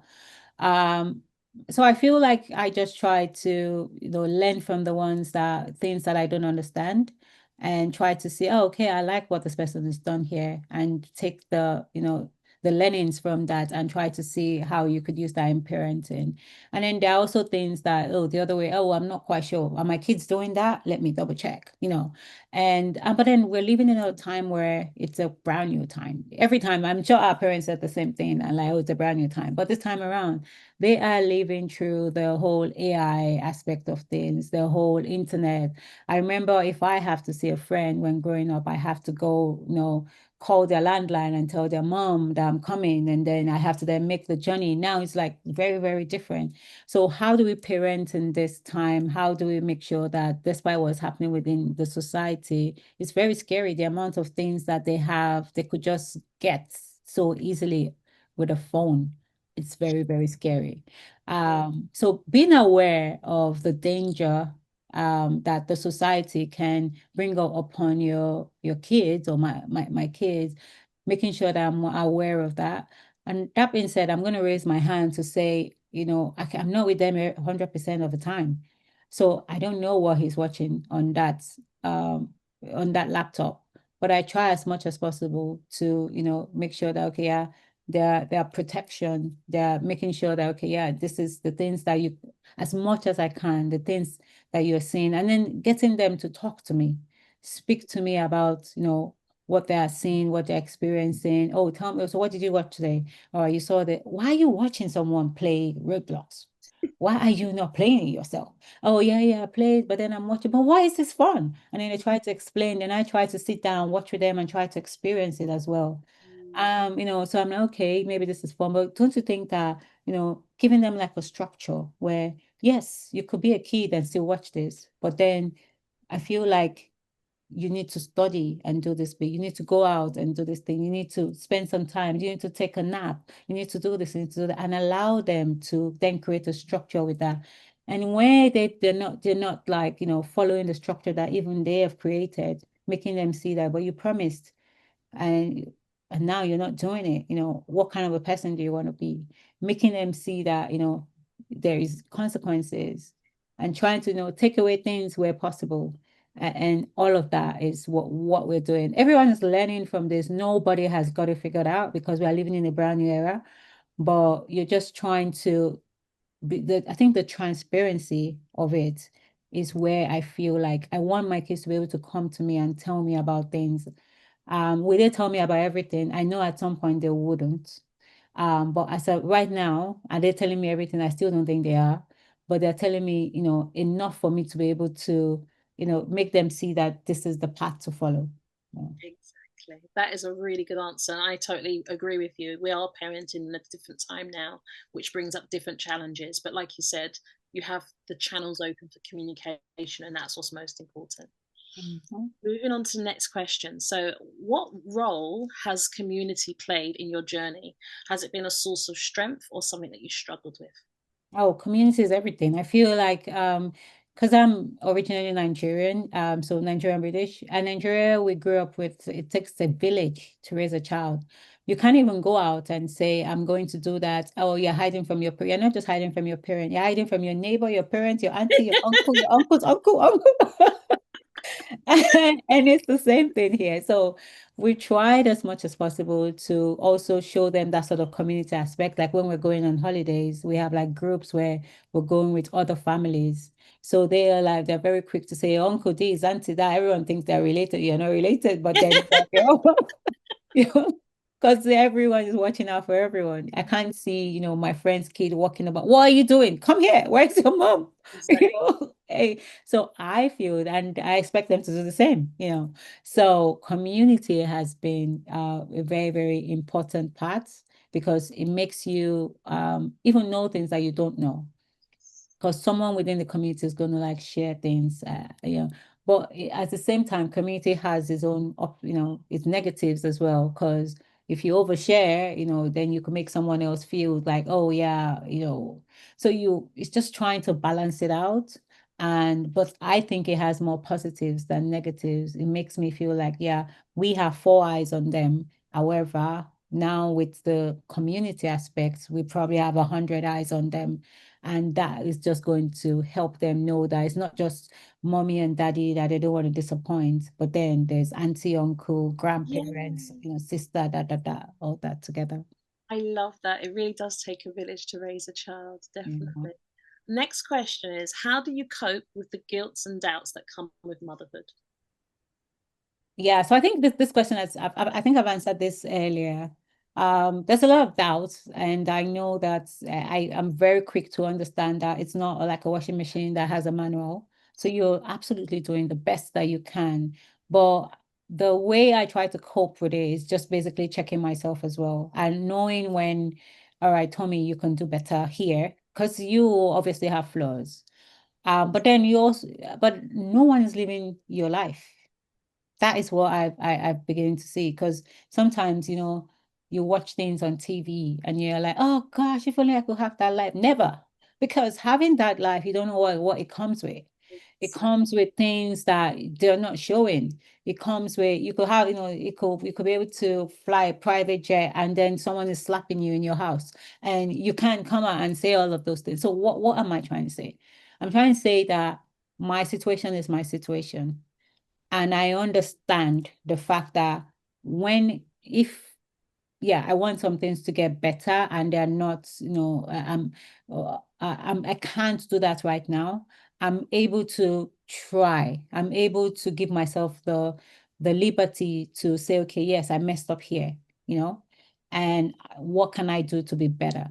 I'm able to ask for help because you can't do it all. I'm able to ask for help to even help me adjust in those areas where I lack. And I feel like that is how I look at it. But then there'll be times where you feel guilty. There'll be Absolutely. times where, you go and I'm like, oh my God, today is a yellow day. Why is he wearing white? How did you miss that? And you are feeling, I think the biggest day that I actually sat down and cried, and after crying, I asked myself, what could you have done better? And I just had to just wipe my tears. I'm like, yeah, it was just a moment of weakness. But it was good I cried. I got into the Texas Accelerator in New York. And it's very difficult to get in. Out of 2,000 plus applications, they only chose 12 companies, and my company was one of the 12. And it meant us getting our very first venture check as well. So what that meant was I had to live in New York for 3 months. Oh, How do you do that having kids? And my son, obviously, I think my son was 8 at the time. How do you do that having kids? So I had 8 and 10, and I felt all the guilt in the world, you know, all the guilt in the world was like how, and it's not, you can't just be flying from New York I did that as I came back like 3 times, but it's still not the same. And I had to do everything, create a roster, create a timetable. You do this here, you do that, shop here, call here, make sacrifices. I know I have to be awake every 2 a.m. in New York because that is 7 a.m. in the UK because they will be trying to get outside the door and I need to say, have a great day. It was so much. But then I was doing all of that. I was juggling it. And then the day came, have lunch with your kids in school. And I thought my husband saw the email, but he didn't. But I would have seen it. But then he didn't see the email. And a friend saw my son, that no one came for him. And then brought my son together with her own son and took a picture and sent to me. Oh my God, I cried.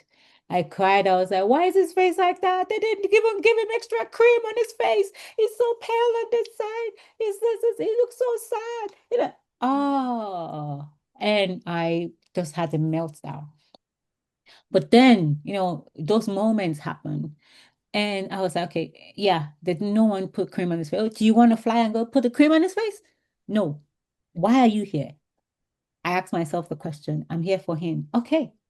Does he know why you're here? Yes, he does. Okay. Does he know why you couldn't make it? okay, what could you have done better? Oh, maybe I could have communicated with this person to go and make sure I told him this morning that I would, okay, now you know, what can you do now? Because it's already happened. And it's like, okay, I'm going to call him when he comes back this evening and make it up to him by making sure that he knew that I know this happened. I saw your picture. I saw this. I saw that. I'm so sorry. This and this and this. I'm making him understand that you didn't just forget about him. And I did that. And he was like, no, it's okay. I was just sad, but I knew that if you were here, you'll be here. And, he was already making all the excuses for me, even without me even being there to say it. And he was just, I was like, "Oh, what can I get you?" He's like, don't worry. I know you get me whatever. But it was just lunch. It was just normal lunch. But it was just for a second that I was sad. But afterwards, I just started smiling again and everything. And I was playing with this person and that person. And I was like, oh, but I was so appreciative that this person took the picture to send to me. I was so appreciative that, oh, she saw my son and she says, oh, come. Not selfish to say, oh, I'm just going to do this with my own son, but said, oh, no, you come and sit down together. I'm forever grateful for that. And it was just, and that is the whole question about having a community. Because she's like, oh, where's Tommie? Tommie is the first person on this line. If she's here, she's definitely not around. I'm going to grab this kid and do that. So yeah, that that is the greatest example I could give. That is beautiful. I love that. Absolutely beautiful.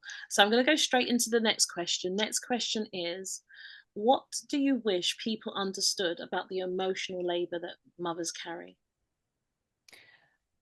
So I wish that people would understand that, especially if you carried the child, there's just a bond that does not go away. And I'm even sure that even if you didn't carry the child, there's just this bond once the child is in your hand and is yours, that doesn't go away. That just makes you feel like you are responsible for this person. And everything they do, good or bad, comes back to you because it feels like you are the one giving them training them on this thing called life.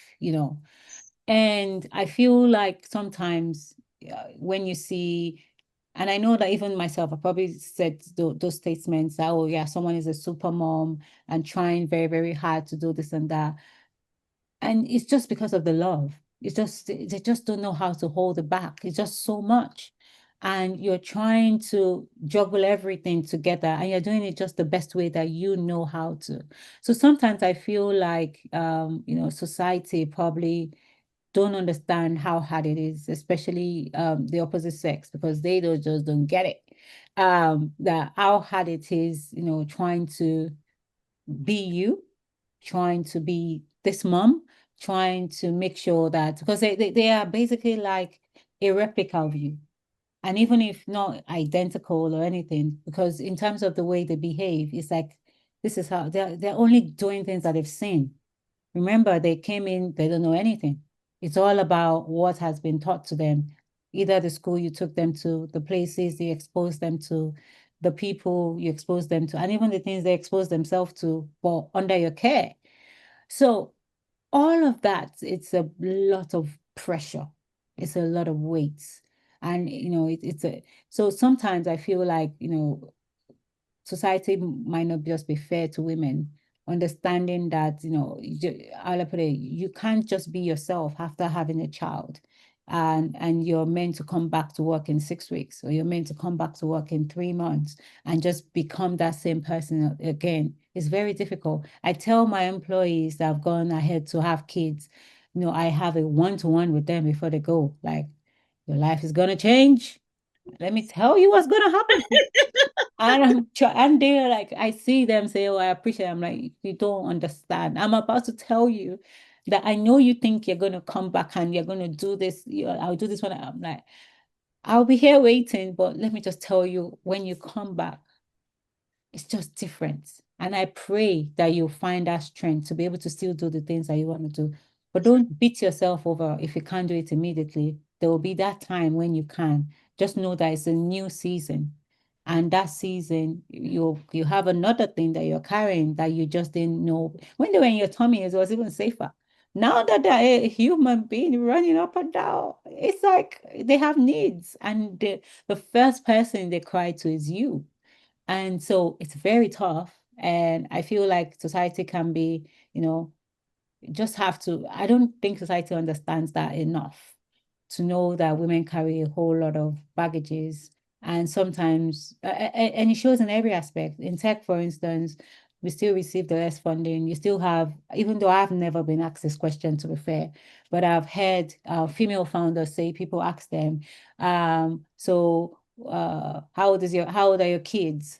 And okay, what are you going to do with because they want to make an investment and return on investment within 7 years. And you're like, if you have young kids, how are you going to do that? It's not possible. That's how they see it. So I love those stands of like the founder of was it Bumble, when she IPO'd and carried a baby with her. Like, I did it with the baby in my hand. It's possible. We can. We just have to, have everything in different compartments and just figure out how we turn up for it all.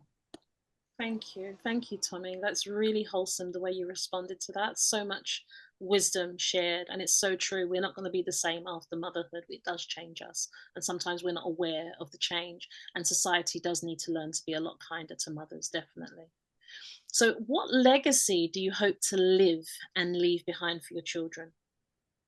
So I feel that the legacy is, I I feel like they are unique the way they've been created. They've been brought onto this earth for a purpose, and they need to figure out what that purpose is and try as much as possible to do everything they can while having the benefit of being on earth to fulfill that purpose. I feel like that is the life I am living. I'm hoping that that is the life that they are seeing me live. And I feel like that is what it's all about. That's what I believe. And I'm hoping I'm right, but that is what I believe. That's how I wake. That's what wakes me up in the morning to say, if I go back to my creator and he says, Tommie, I gave you all of this, what did you do with it? And I'm now coming up with excuses because that's how I see them, then that is not good enough. So I feel like the legacy it's in multiple folds. They're seeing it in multiple things, but the ultimate thing is trying to live a purposeful life, trying to live a life that doesn't just impact just you, but impacts everyone around you because they're seeing you live the life. So that is the legacy I would think I'm leaving to my children. It would be nice to have some extra change around that, but that but ultimately, they should take away the fact that you can always make money. I That is the truth. You can always make money. And I remember coming to the UK with, just a few pounds in my pocket and see what I've made out of it. And there's so many people that came with absolutely nothing and have built even bigger things with it. So you can always make money. That is not the money should not be the driving force. It's more about living a purposeful life, something very impactful that someone can get up and say, because of you, this happened. Until love you have that, I don't understand. I don't think you've lived. I love that. Because of you, this is what happened. That's beautiful. Absolutely amazing. Next question is, how has motherhood transformed your relationships? So, my and I this is it's not a fair thing to say, but you realize, and I think all mothers are guilty of these things. When we are sitting somewhere, we have nothing to, the first thing we talk about, or after a while, we just go, once we go into that conversation of the kids, oh my God, it was such a trap. And then you are just all into the kids, and it makes you have a lot of things to talk about. It makes me have, a lot of shared experiences with so many other women in the world. Yeah, you might be different in other aspects, but then when it comes to this, we all don't know what we're doing. And it's just it makes you have those sort of conversations. And I think people just respect you more, that you're turning up here and I don't understand how you do it. The amount of time I have heard people say that, and I'm like, I don't understand how I do it either. I'm just doing it. You know what I mean? And this is what I try to do. This is what I try to do. This is what I try to do. But I think being a mother has given me access to, first of all, I'm living all over again vicariously through them. And I'm able to see, mistakes very quickly because I'm like, oh, this was me, and this person is about to do it. So I could share that sort of experience. But it allows me to also be able to have other conversations with other moms or even other fathers because they have kids, and even uncles, aunties. I don't even have kids, but then they are seeing all of that, and it just makes it a whole lot more interesting to have, very deep conversations on, and it's not necessary. It doesn't even have to be your child, to be fair. You're just having a conversation, and but I'm like, I get it because I have someone like that, or I get it because, oh, this person just did this, and it's so similar to what your son or daughter just did. And that is what I think it does. Beautiful, beautiful. I love that. Thank you very much for that response. Next question I have is, what has been the most unexpected lesson that you've learned from your children? Oh, unexpected. When they start to have a voice. Oh my God.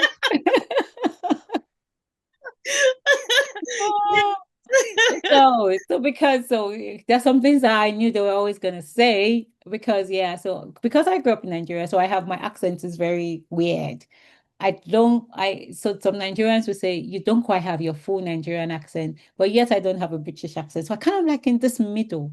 That, that it's like I could be here, here, here. And sometimes I'm very conk on this, and I don't even know. So you see them and they say, oh my God, it's not this, it's that. Why would you just say that? Oh, say it again. And I'm like, leave me alone. So That's so true. you have those moments like, oh, you are like, oh God, how embarrassing. Don't show up like that. Don't wear that. But I just find those moments really cute. I find it like, they're teaching me stuff. And then we have this thing now because, they're on holidays. So you get to, like I was saying, be the science teacher again. So I get to see why I failed science woefully. Like, I'm like, oh my God, I don't understand what this thing is talking about. But then I also started to see, oh, why math was my best subject. I'm like, come, come, come, we could do this together. Because I really get this bit. And then there's sometimes that you thought you're so good, and then he's like, no, no, no, hold on a second. That's Yeah. not how to do it. And then they're like, no, you multiply this and this and oh, you're even faster than me. So, so That's I learn brilliant. it just makes me say, oh wow, they're really growing. And just so many things. Like they all beat me at tennis. I'm like the worst one in the house. They are faster than me in swimming, Oh, they that's do brilliant. things that I haven't done. Like for instance, they're like, do you know I haven't even traveled with going through the ferry? And my daughter is like, what? You Oh, haven't been to the ferry? That is just their response is so funny. and they are like, oh my God, France is just there. Why do you have to fly? This is just there. And I'm like, okay, because you have. And then you're like, and then they just tell you different things. Oh, I've traveled. And then you say, oh my God, the worst one is when they go on buses. And this is why I'm like, you guys are so spoiled. They are like, oh, we're going on a bus. Can I press the stop? Can Oh, And I'm like, this is what is iconic to you? Tell her, can I press this part? How can I press this? Oh God, I just love the sound. oh, well So done, mum and I just dad. learn Well I learn a done. lot from them that what you think is your normal is very different from their normal. And and it's just beautiful to watch. It is beautiful, but hats off to you and your husband for creating that environment for them. So, um, how has motherhood changed your perspective on yourself, your goals, and life in general? So I feel like I said, because now you know that you're responsible for other people, it makes you even want to achieve more. It makes you want to defy what is possible. And it also makes you want to, show up because you're not just showing up for just you anymore. It's more mouths to feed. And apart from more mouths to feed, but on a serious note, it's just the fact that, I've said this before, it's all about the representation. I need them to see that you could be anything you want to be. You just have to believe and be able to pay the price that it takes to be that. Because the price is diligence, the price is grit, the price is being curious, the price is being consistent. The price is, you want your friends are going out, but you can't because you've committed to something. it's a lot, can you really pay that price? Because the price is not really money. The money might be the result, but that's not typically the price. The price takes more than money from you. So making sure that they're able to see that is something that makes me want to, knowing fully well that I'm a mom and I have to show them this. It is my responsibility to make them see what is right and what is wrong. Now, I know that as they grow up, the definition of what is right and what is wrong, or because I'm showing them from what I think is right and what is wrong, when they grow up, will they still believe that? There will be a little me in their brain that's telling them that, oh, this is this. But then it now depends on, I want to believe that we have given them the foundation for them to be able to determine what is right and what is wrong for themselves. And that is what I think is the driving force behind, showing up at work, knowing fully well they're a mom, because I'm not just doing this for me. If it's just me, I think I'm fine. I'll be retired by now. But it's not just me. They have to see that it is possible. That's beautiful. Absolutely beautiful. The bigger the why, the easier the how. Doesn't Mm. make it easy, but it's worth it. Yeah. Next question is, what did you sacrifice to become a mum? Your independence. You sacrifice your sleep. You sacrifice your sleep, your designer shoes. Oh, you are so funny. Oh, it's nice that we can laugh about it now. It wasn't funny Like serious. before, but This now is it not even funny. I'm like, this child, if I don't have you, do you know where I'll be right now? Oh, this is brilliant. Oh, it's so true. No, I couldn't but agree seriously, more. that's it. You sacrifice. It's the ultimate sacrifice. You Yes. absolutely just love this person and you don't know why. And you are like, I'll give you everything. Yeah. And that is the thing, because you've just committed to that. It means that when you have only 10 pounds, you're not even thinking of, if just think about it. You have 10 pounds, you need a shoe, they need a shoe. Who are you buying the shoe for? It goes without saying. Exactly. You just know. So it's a lot to sacrifice, but that is the sacrifice. So you've sacrificed, it's like, I feel like if I don't have kids, will my artificial, because I'll call it artificial, standard of living be better? Absolutely. But I would not be as fulfilled because now I have people to share it with. I have people that, I might live in a smaller house. And like I say to my husband, I need a bigger house so my bags can breathe. Maybe my bags cannot breathe right now, but I can see why. Do you understand? I can see that, yeah, this is where everything is going. This is we're giving them an experience that I wish I had. We're giving them, and we're showing them what is right from what is wrong in our own way. We're showing them, giving them pretty much a way in which they can be whatever, they can rule, they can, it's like, what do you want to be? Your options are now so endless. What do you want to pick from? That is what that sacrifice is. So it could mean not sleeping enough. Oh gosh, someone should have told me that one. That your sleep, because I love to sleep. Now you can't really sleep. When you get 6 hours, 8 hours, you're dancing now because it is just someone who come and wake you up. Oh, Mr. This couldn't get me on the, oh my God, I have to get up again. All of that is for them. And those are the sacrifices. It's the time, the money, the love, the attention, the trying to do things even when you're tired and exhausted. It's so much, but trust me, it is worth it. Because when you just see that smile on their faces, you're like, oh my God, oh, I love you. And that's Yeah. it. Oh, that's beautiful. Absolutely gorgeous. I can't add anything to that. It's beautiful. So, who were you before you became a mum? So before I became a mom, I was, like obviously someone's child. I, but I was a friend, a wife, a daughter, this or that. But then I was someone that was a go-getter. I was someone that wanted to, just live the best life possible. I was someone that, had grit. I was someone that wasn't scared to do the work. I was someone that was very curious and was asking why no one has two heads. So why should this person get to do this and I can't? So why, if they can, then I can. And but then am I ready to pay the price? I was someone that maybe that was naive because then they have the connections you don't have. But then I didn't know all of that, but I was just very there to challenge what was possible. I was lucky enough to have parents that sent me to school and and that gave me the education for me to know that I can question my why and gave me opportunities to say, where do you want to go? And because I then follow the path and I'm like, okay, if this path is not leading me to where I think I want to go, I can quickly change course. And I had the luxury of time to be able to do that because I was just fighting for me. But as soon as you became a parent, those decisions, you can't take the risk as much because now it's not just about you anymore. And that is what changed. Really, absolutely phenomenal. Thank you so much for that wholesome answer. So the next question is, what is the gift of motherhood?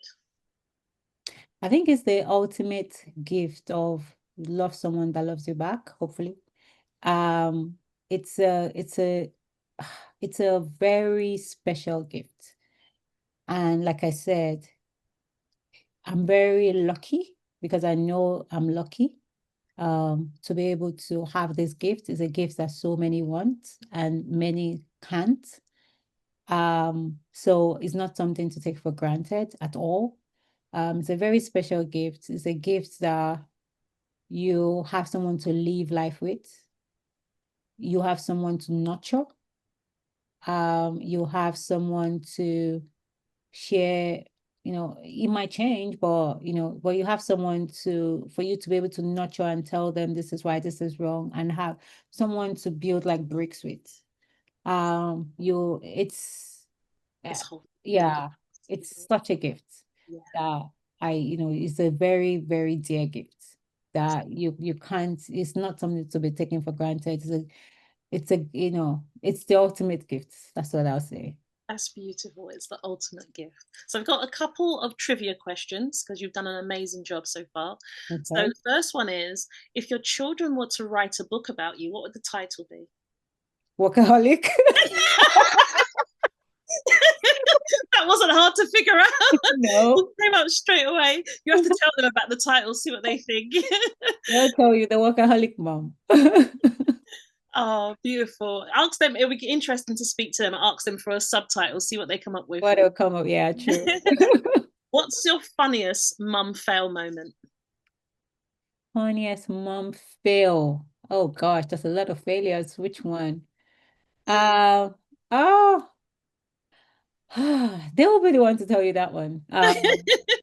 But I know I'm trying to remember maybe the recent one. What could it have been? Could it be? Gosh, nothing is coming to my mind. It's fine because there's so much to choose from. Sometimes it's hard, like taking them to school when it's like not the time they're supposed to be there, dressing them up in the wrong colors, it No, all. yeah, but maybe, yeah. I see that all those ones happen, but when we laugh about it, that kind of those sort of things. I'm like, oh my gosh, you turned up. What did happen? What did you do? Oh, oopsie. All of that. Oh, yeah. So the next question I've got is, what's your go-to hideout place when you need a break? Netflix. Ah, next. Oh, yes. Oh, the gift of Netflix is very beautiful. When I need a break, the first thing I do is I'm just like, it's chill time. Either sit on the couch and I just kind of get into and then I could have maybe my son or my daughter come cuddle up and Oh, then we just like watch something and we make a moment out of it. That's like my best hiding place. that's beautiful. So, what's the most unexpected thing that you've found in your children's backpack or school pockets, uniform pocket? Oh, so many crazy things. Like my son had half an apple in his bag, rotten. I'm like, what are you doing? Or like, all this he likes to be creative and makes like all these things and colors and draws things and stuff. And then you just have like mushed up things, kind of like I'm like, did you not empty this thing yesterday? Yeah. That's so Yeah, true. so and my daughter, oh, that one. You find like the head of the lip gloss is removed, and then this is, oh yeah, just That's so disgusting things common. in the back. especially with the boys, so common. So we're coming into our closing questions. So it's a few questions and it's all about like stuff that you're doing. So if our community of listeners could support you in 3 transformative ways, what would you ask for? Tell them a bit about what you do and then what you would love to do. It could be like public speaking engagements, collaborations, like anything that comes to mind. Okay, so what do I do? So I'm currently the CEO and co-founder of a company called Tech1M, and we use AI to simplify hiring. And this is basically talent acquisition and management. And so yeah, so we're kind of like a software for that. But then I do other things. I'm also the UK president for G20 Entrepreneurs. So I get to take UK entrepreneurs to the G20 every year so they could meet other entrepreneurs from all the G20 countries. I also then, mentor quite a number of people. So I mentor people that are trying to get back into corporate leadership. I mentor other entrepreneurs because you've raised funding. How did you do it? Let's talk. How are you building your business and things like that? Because I benefited from that. So I try to give back doing that. So, but then if there are things that I want the community to be able to help with, I speak a lot on and but then I'm even trying to think what would I want? It's just to get to understand what we're working on. We want to it's for everything that I do. I believe that any business that I start is obviously for a particular reason. And the reason I feel like if I'm doing a business, it has to, yes, obviously make money, but it has to help people in the process. If I can't combine both, I'm never satisfied. You understand? So for doing this, what I really saw in for doing Tech1M is the fact that I wanted people anywhere in the world, and I really mean anywhere in the world, regardless of their race, their gender, their sex, their sexual orientation or anything like that. If they have the skills, I want to be able to bring the opportunities to them so they could get the roles they want to get and actually live their best life. And that is the key reason. So everything that we're doing is all about how to make a person better, how to get this person the best role, how to help them with their interviews, how to help them with their skills, how to show them you're missing this gap and to get this. So if there's anyone out there that, wants to know more about what we're doing, so please speak to me. And then see, I've just told you what we're doing, and then let me know how you could help.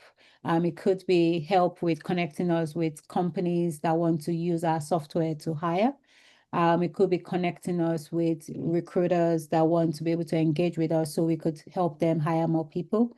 It could be people that are trying to, get a new role that don't know what to do. And then we could say, okay, let's test you out and see if we can help you to get that job that you're looking for. Perfect. Thank you so much for sharing that. What's one way that you aim to pay it forward as a result of our conversation today? So paying it forward, I feel like the way I live my life is deliberate to actually paying it forward. I want more people. I do a lot of speaking, and most of it actually not paid speaking. I know I've been offered once or twice, paid, even some I forgot to send the invoice. Um, but because the act for it is more about, I want more people to know about what we're doing so that they could tell the people that do not have the opportunity and they could actually get the opportunity. So I feel like paying it forward is living a purpose-driven life. Paying it forward is making sure that I'm turning up in the space and making the next girl child know that they could also turn up in the space.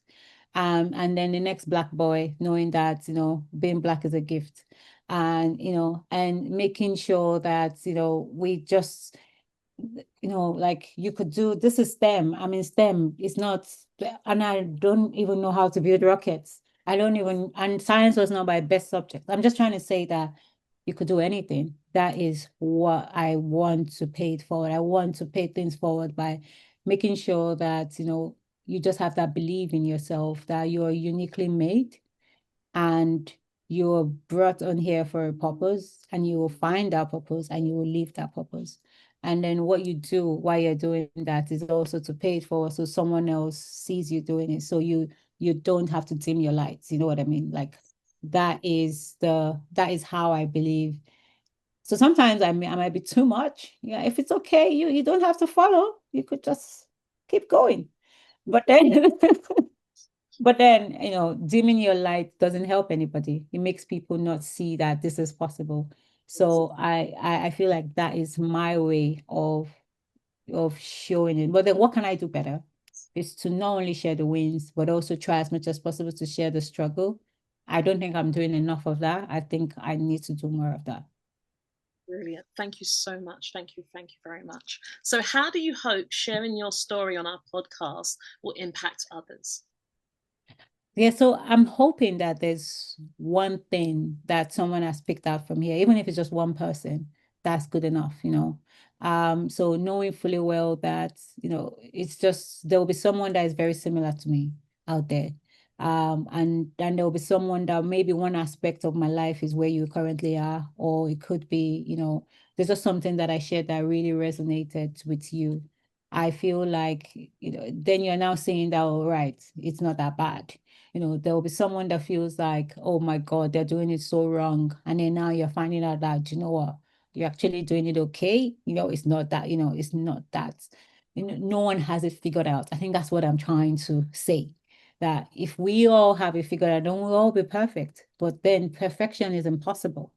So what is this thing we're chasing? We just have to know that we are doing the best that we can and we are checking ourselves, knowing that we're not being complacent with that statement, because the best that you can could also be, I've just done the best that I can. No, it's more like, have I really done the best that I can? And I think that is what I want anyone listening to be able to pick up today and be able to say that, okay, wherever you are, whatever you're doing, whatever you want to be able to achieve. And if you're someone that, is already doing fantastic, then kudos. How do you pay it forward so that people really know how to do it and, and can learn from you? So that's what I hope I was here to Perfect, share. perfect, perfect. You're doing excellent. We're at the last 5 questions. I'm so proud of you and really appreciative of your time. Excellent responses. So this one is actually for your husband. What Okay. words of gratitude or appreciation would you like to just share? Oh, I think he knows that I absolutely love him, and I'm very lucky to have someone that is very supportive. And I know that because my husband says this, when Tommy is starting a new business, is either we are going to be super rich or we're going to be super poor. She doesn't do the middle. So I love that. So, and he knows that because he just puts everything into it. And it's very difficult to be married to someone like me because I'm very, very driven. And it takes someone that is complete in themselves, that can stand tall to really know that, yeah, this is who I'm married to and I absolutely love her because she doesn't miss. She's either yes or no. There's no middle. You know what I mean? So I am very, very lucky and I'm appreciative to God for the day that I found him and for his life and for how he has helped me in particular, and also how he has taught me to be a better mom to my kids, and how he has, how he's bringing us up as a unit through all our trials, and everything is there. And that is something that I can never take for granted. So yeah. Beautiful. Absolutely beautiful. God bless him. Next question is, what are you proud of yourself for? I'm proud of myself for a lot of things. And I think this is a time where I don't say this a lot because I try to be like, oh, I don't know, I've not done enough. But I'm beginning to see it. That I'm proud of myself for turning up. I'm proud of myself for taking the challenges despite how hard they are. I'm proud of myself for not giving up because there's so many times that you just want to throw in the towel, and there's just some easy way out. But I'm tired. I'm also proud of myself for not taking the easy way. I'm proud of myself, that despite how tough this is, I managed to, just stay consistent and not bring down or compromise on my integrity, because sometimes those are kind of like the shortcuts and you think that is the best way to take. I'm very proud of myself for, for my beliefs and for my spirituality, for understanding that despite how tough things can be, I have a God I could lean back on. And I'm proud of myself that when I can't figure it out, I just let Jesus take the wheel. And I'm like, do you know what? I don't know what I'm doing. I've done everything I can. Do you know what? Right now, I'm just going to follow your lights. And I'm just proud that I can make myself be vulnerable where necessary for other people to be able to see, and learn from that vulnerability, even though sometimes it's not deliberate, it just happens to just be transparent. So there's just so much that I'm proud of myself for. Just if we're not going to leave there today, because I told you I'm on a season where I love me. And because I love me, I'm proud of everything Tommie does. I'm proud of my failures. I'm proud of my, successes. I'm proud of the things that, other people will see as not success, but it's a success to me because it's a milestone that I've just achieved. And I'm absolutely proud of the things I've not done yet, but I know I'm going to get there and do. So yeah. Oh my God. I just want to echo what you said. I'm proud of being me and I just love myself. I'm in a season of loving myself. I love that. Absolutely love that. And I love the fact that you're celebrating the wins, no matter how small it might be for someone else, that you understand your journey. So you celebrate that. Thank you. So the next question is, what are you sorry to yourself for? Oh, there's a lot of that. So I'm sorry to myself that sometimes I don't take my, like, even though I'm trying now to do that, but then sometimes I feel like I could take my health a lot more seriously, like, have more checkups, not run away from the doctors and actually go to the GP when they send you the letters. So that I'm very sorry for. I'm sorry that sometimes and I know I'm repenting from this. Sometimes I'm just hard on myself. I don't see how that she's done it. She's tried. She's doing it. She's just tired. She can have. She's allowed to. Those times where you are taking a nap and you are not taking a nap, but you're taking a nap because your mind is still like, why am I sleeping? Are you okay? Why should you be sleeping? Do you know all the things on your to-do list that you've not done? I'm really sorry to myself for that because she's tired. She's allowed to take a nap and just relax and just be in that rest space that you just want to be.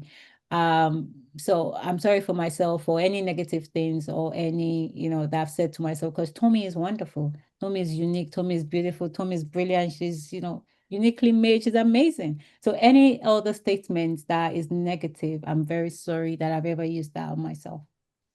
It's beautiful. So this is similar. So although you're sorry, what do you need to forgive yourself for? So yeah, so I need to just forgive myself for the times where I've made bad judgments, I've made mistakes. I need to let go of, some things that I've been very hard on myself. How foolish can you be to do this and that, and just let go and let God. Sorry for, taking us through. Well, sorry for being stubborn sometimes where the answer is right there, but then you just didn't like learn from what you should know, you know what I mean? So I'm very sorry for that. And that's why I feel like I've already apologized, but I cannot apologize enough to myself for that because I know that I did those things. But it's then I'm now on a journey, and I think this is where the loving me journey came from. And it's all about, I'm just like, do you know what? There's only one me, and I'm loving that me. And there's no one in this world. I'm not even joking. This is a very tough statement to make, but I'm not even scared to make it because I've come to realize that the best person I love is me. And because I know everybody else is second, my kids are second, my husband is second, my parents second. Tommie, because if I don't, what's the point? And it took me losing a very loved one for me to really realize this that, oh my God, this life is very, very fickle. And, if you don't love you, life continues. Absolutely. You think the world is going to stop? It doesn't. Steve Jobs died. Apple is still Apple. You know, it's like we're still using the phone. Jeez, that just opens your eyes that you love yourself. So because and I think before I had to be sorry for so many things that I've done to myself, or I've said, you know, I have to be sorry for some relationships that I could have made stronger that just didn't have the capacity to do. But now I'm now in a new space, and I've been in that space for a few years now, and it's just choosing me all day long, all day, every day, choosing me. Beautiful, Yeah. Tommie. Beautiful. As a message to mums, this is beautiful, absolute gold. What do you have to say thank you to yourself for? Last two questions. Okay, so I have to say, oh, thank you that you show up every day. Thank you that you try to inspire others the way that the best way that you can. And say thank you that you're a great mom, as you're showing up for your children the best way that you can. And I just want to say thank you for me, for being me. You know what I mean? Like, there's nothing more than saying that.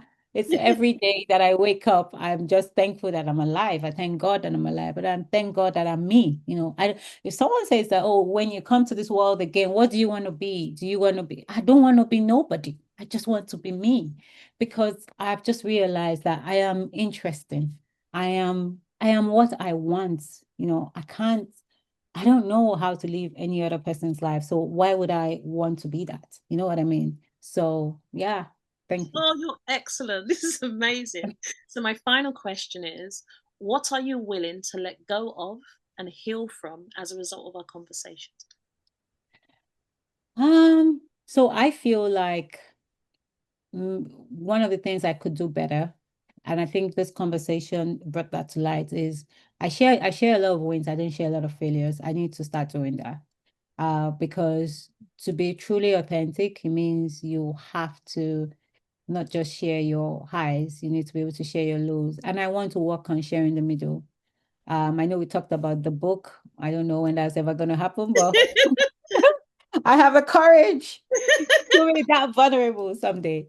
Um, and I think that, thanks so much for having me on your podcast. So I absolutely enjoyed my time. And it's also, as you could tell, as I'm speaking, I'm looking out and it's just funny that I didn't have any answers. I'm just coming up with the answers live on here, because this is how as authentic as I want to be. There's no black or white. I just don't know how to do the middle. And because I'm not doing the middle, I just feel like what I've taken out of here is just continues to live your life the way you best know how. And, where you don't understand something, speak up so you could get clarity. Continue to be curious so that, you start to expand in terms of your understanding. And then, just respect moms because they have it tough. Wow. Tommie, it's an absolute honor and pleasure to have you here. I love what you shared. Your answers were so challenging for me to continue talking, if I be honest. You said so much, you made me cry, you made me laugh, you just made me explore all essences of the spectrum of our emotions. And it's been an absolute honor sharing this space with you. And thank you for being so authentic. Thank you for being so open and transparent. Thank you for being so kind and loving. And thank you for the gift to me, like getting to know you at a deeper level, like as a mother, as a woman, like just the character that you work so intentionally to build. So really, really thank you. Do you have any final words before I close? I just wanted to say thank you so much for having me on your space. I know I've known you for a while now, but it's just good to and I must say that thank you for actually having this channel, because sometimes you don't know how impactful things like this could be. Someone else would just find this and it could just be absolutely good. And it might not just be what I've said, it might be what your next guest says as well. So thank you for putting yourself out there and giving a space for other people to learn from and to share their Oh, story. So thank you so thank much. you. That's the mission. I had to fight tooth and nail for it to happen. Just been busy, and I'm so glad you're saying it. The idea is us sharing our stories to change the life of mothers or someone that knows a mother. And we've had such great feedback. So I can't thank you enough for answering the call, being open and vulnerable enough to say, okay, I'll jump in. It won't work if no one wants to share. So thank you Sure. so much. So in closing, listeners, here's a call to action. Listeners, let's turn words into action. If you've been moved by today's story, think about how you can offer some support to our guests, no matter how big or small, whether it's a message of kindness, shared resources, or just connecting with our guest. Let's build a community that uplifts and empowers each other. Thank you for tuning into the Unheard Cries of a Mother, the podcast. Your story matters, and together we can create ripple effects of understanding, support, and transformation. If today's conversation resonated with you, please like, comment, and subscribe. And more importantly, share this episode with someone who needs to hear it. Remember, as mothers, we are stronger together. And until next time, let's keep lifting each other up and turning unheard cries into powerful voices. Wow, absolutely incredible. Thank you. Okay.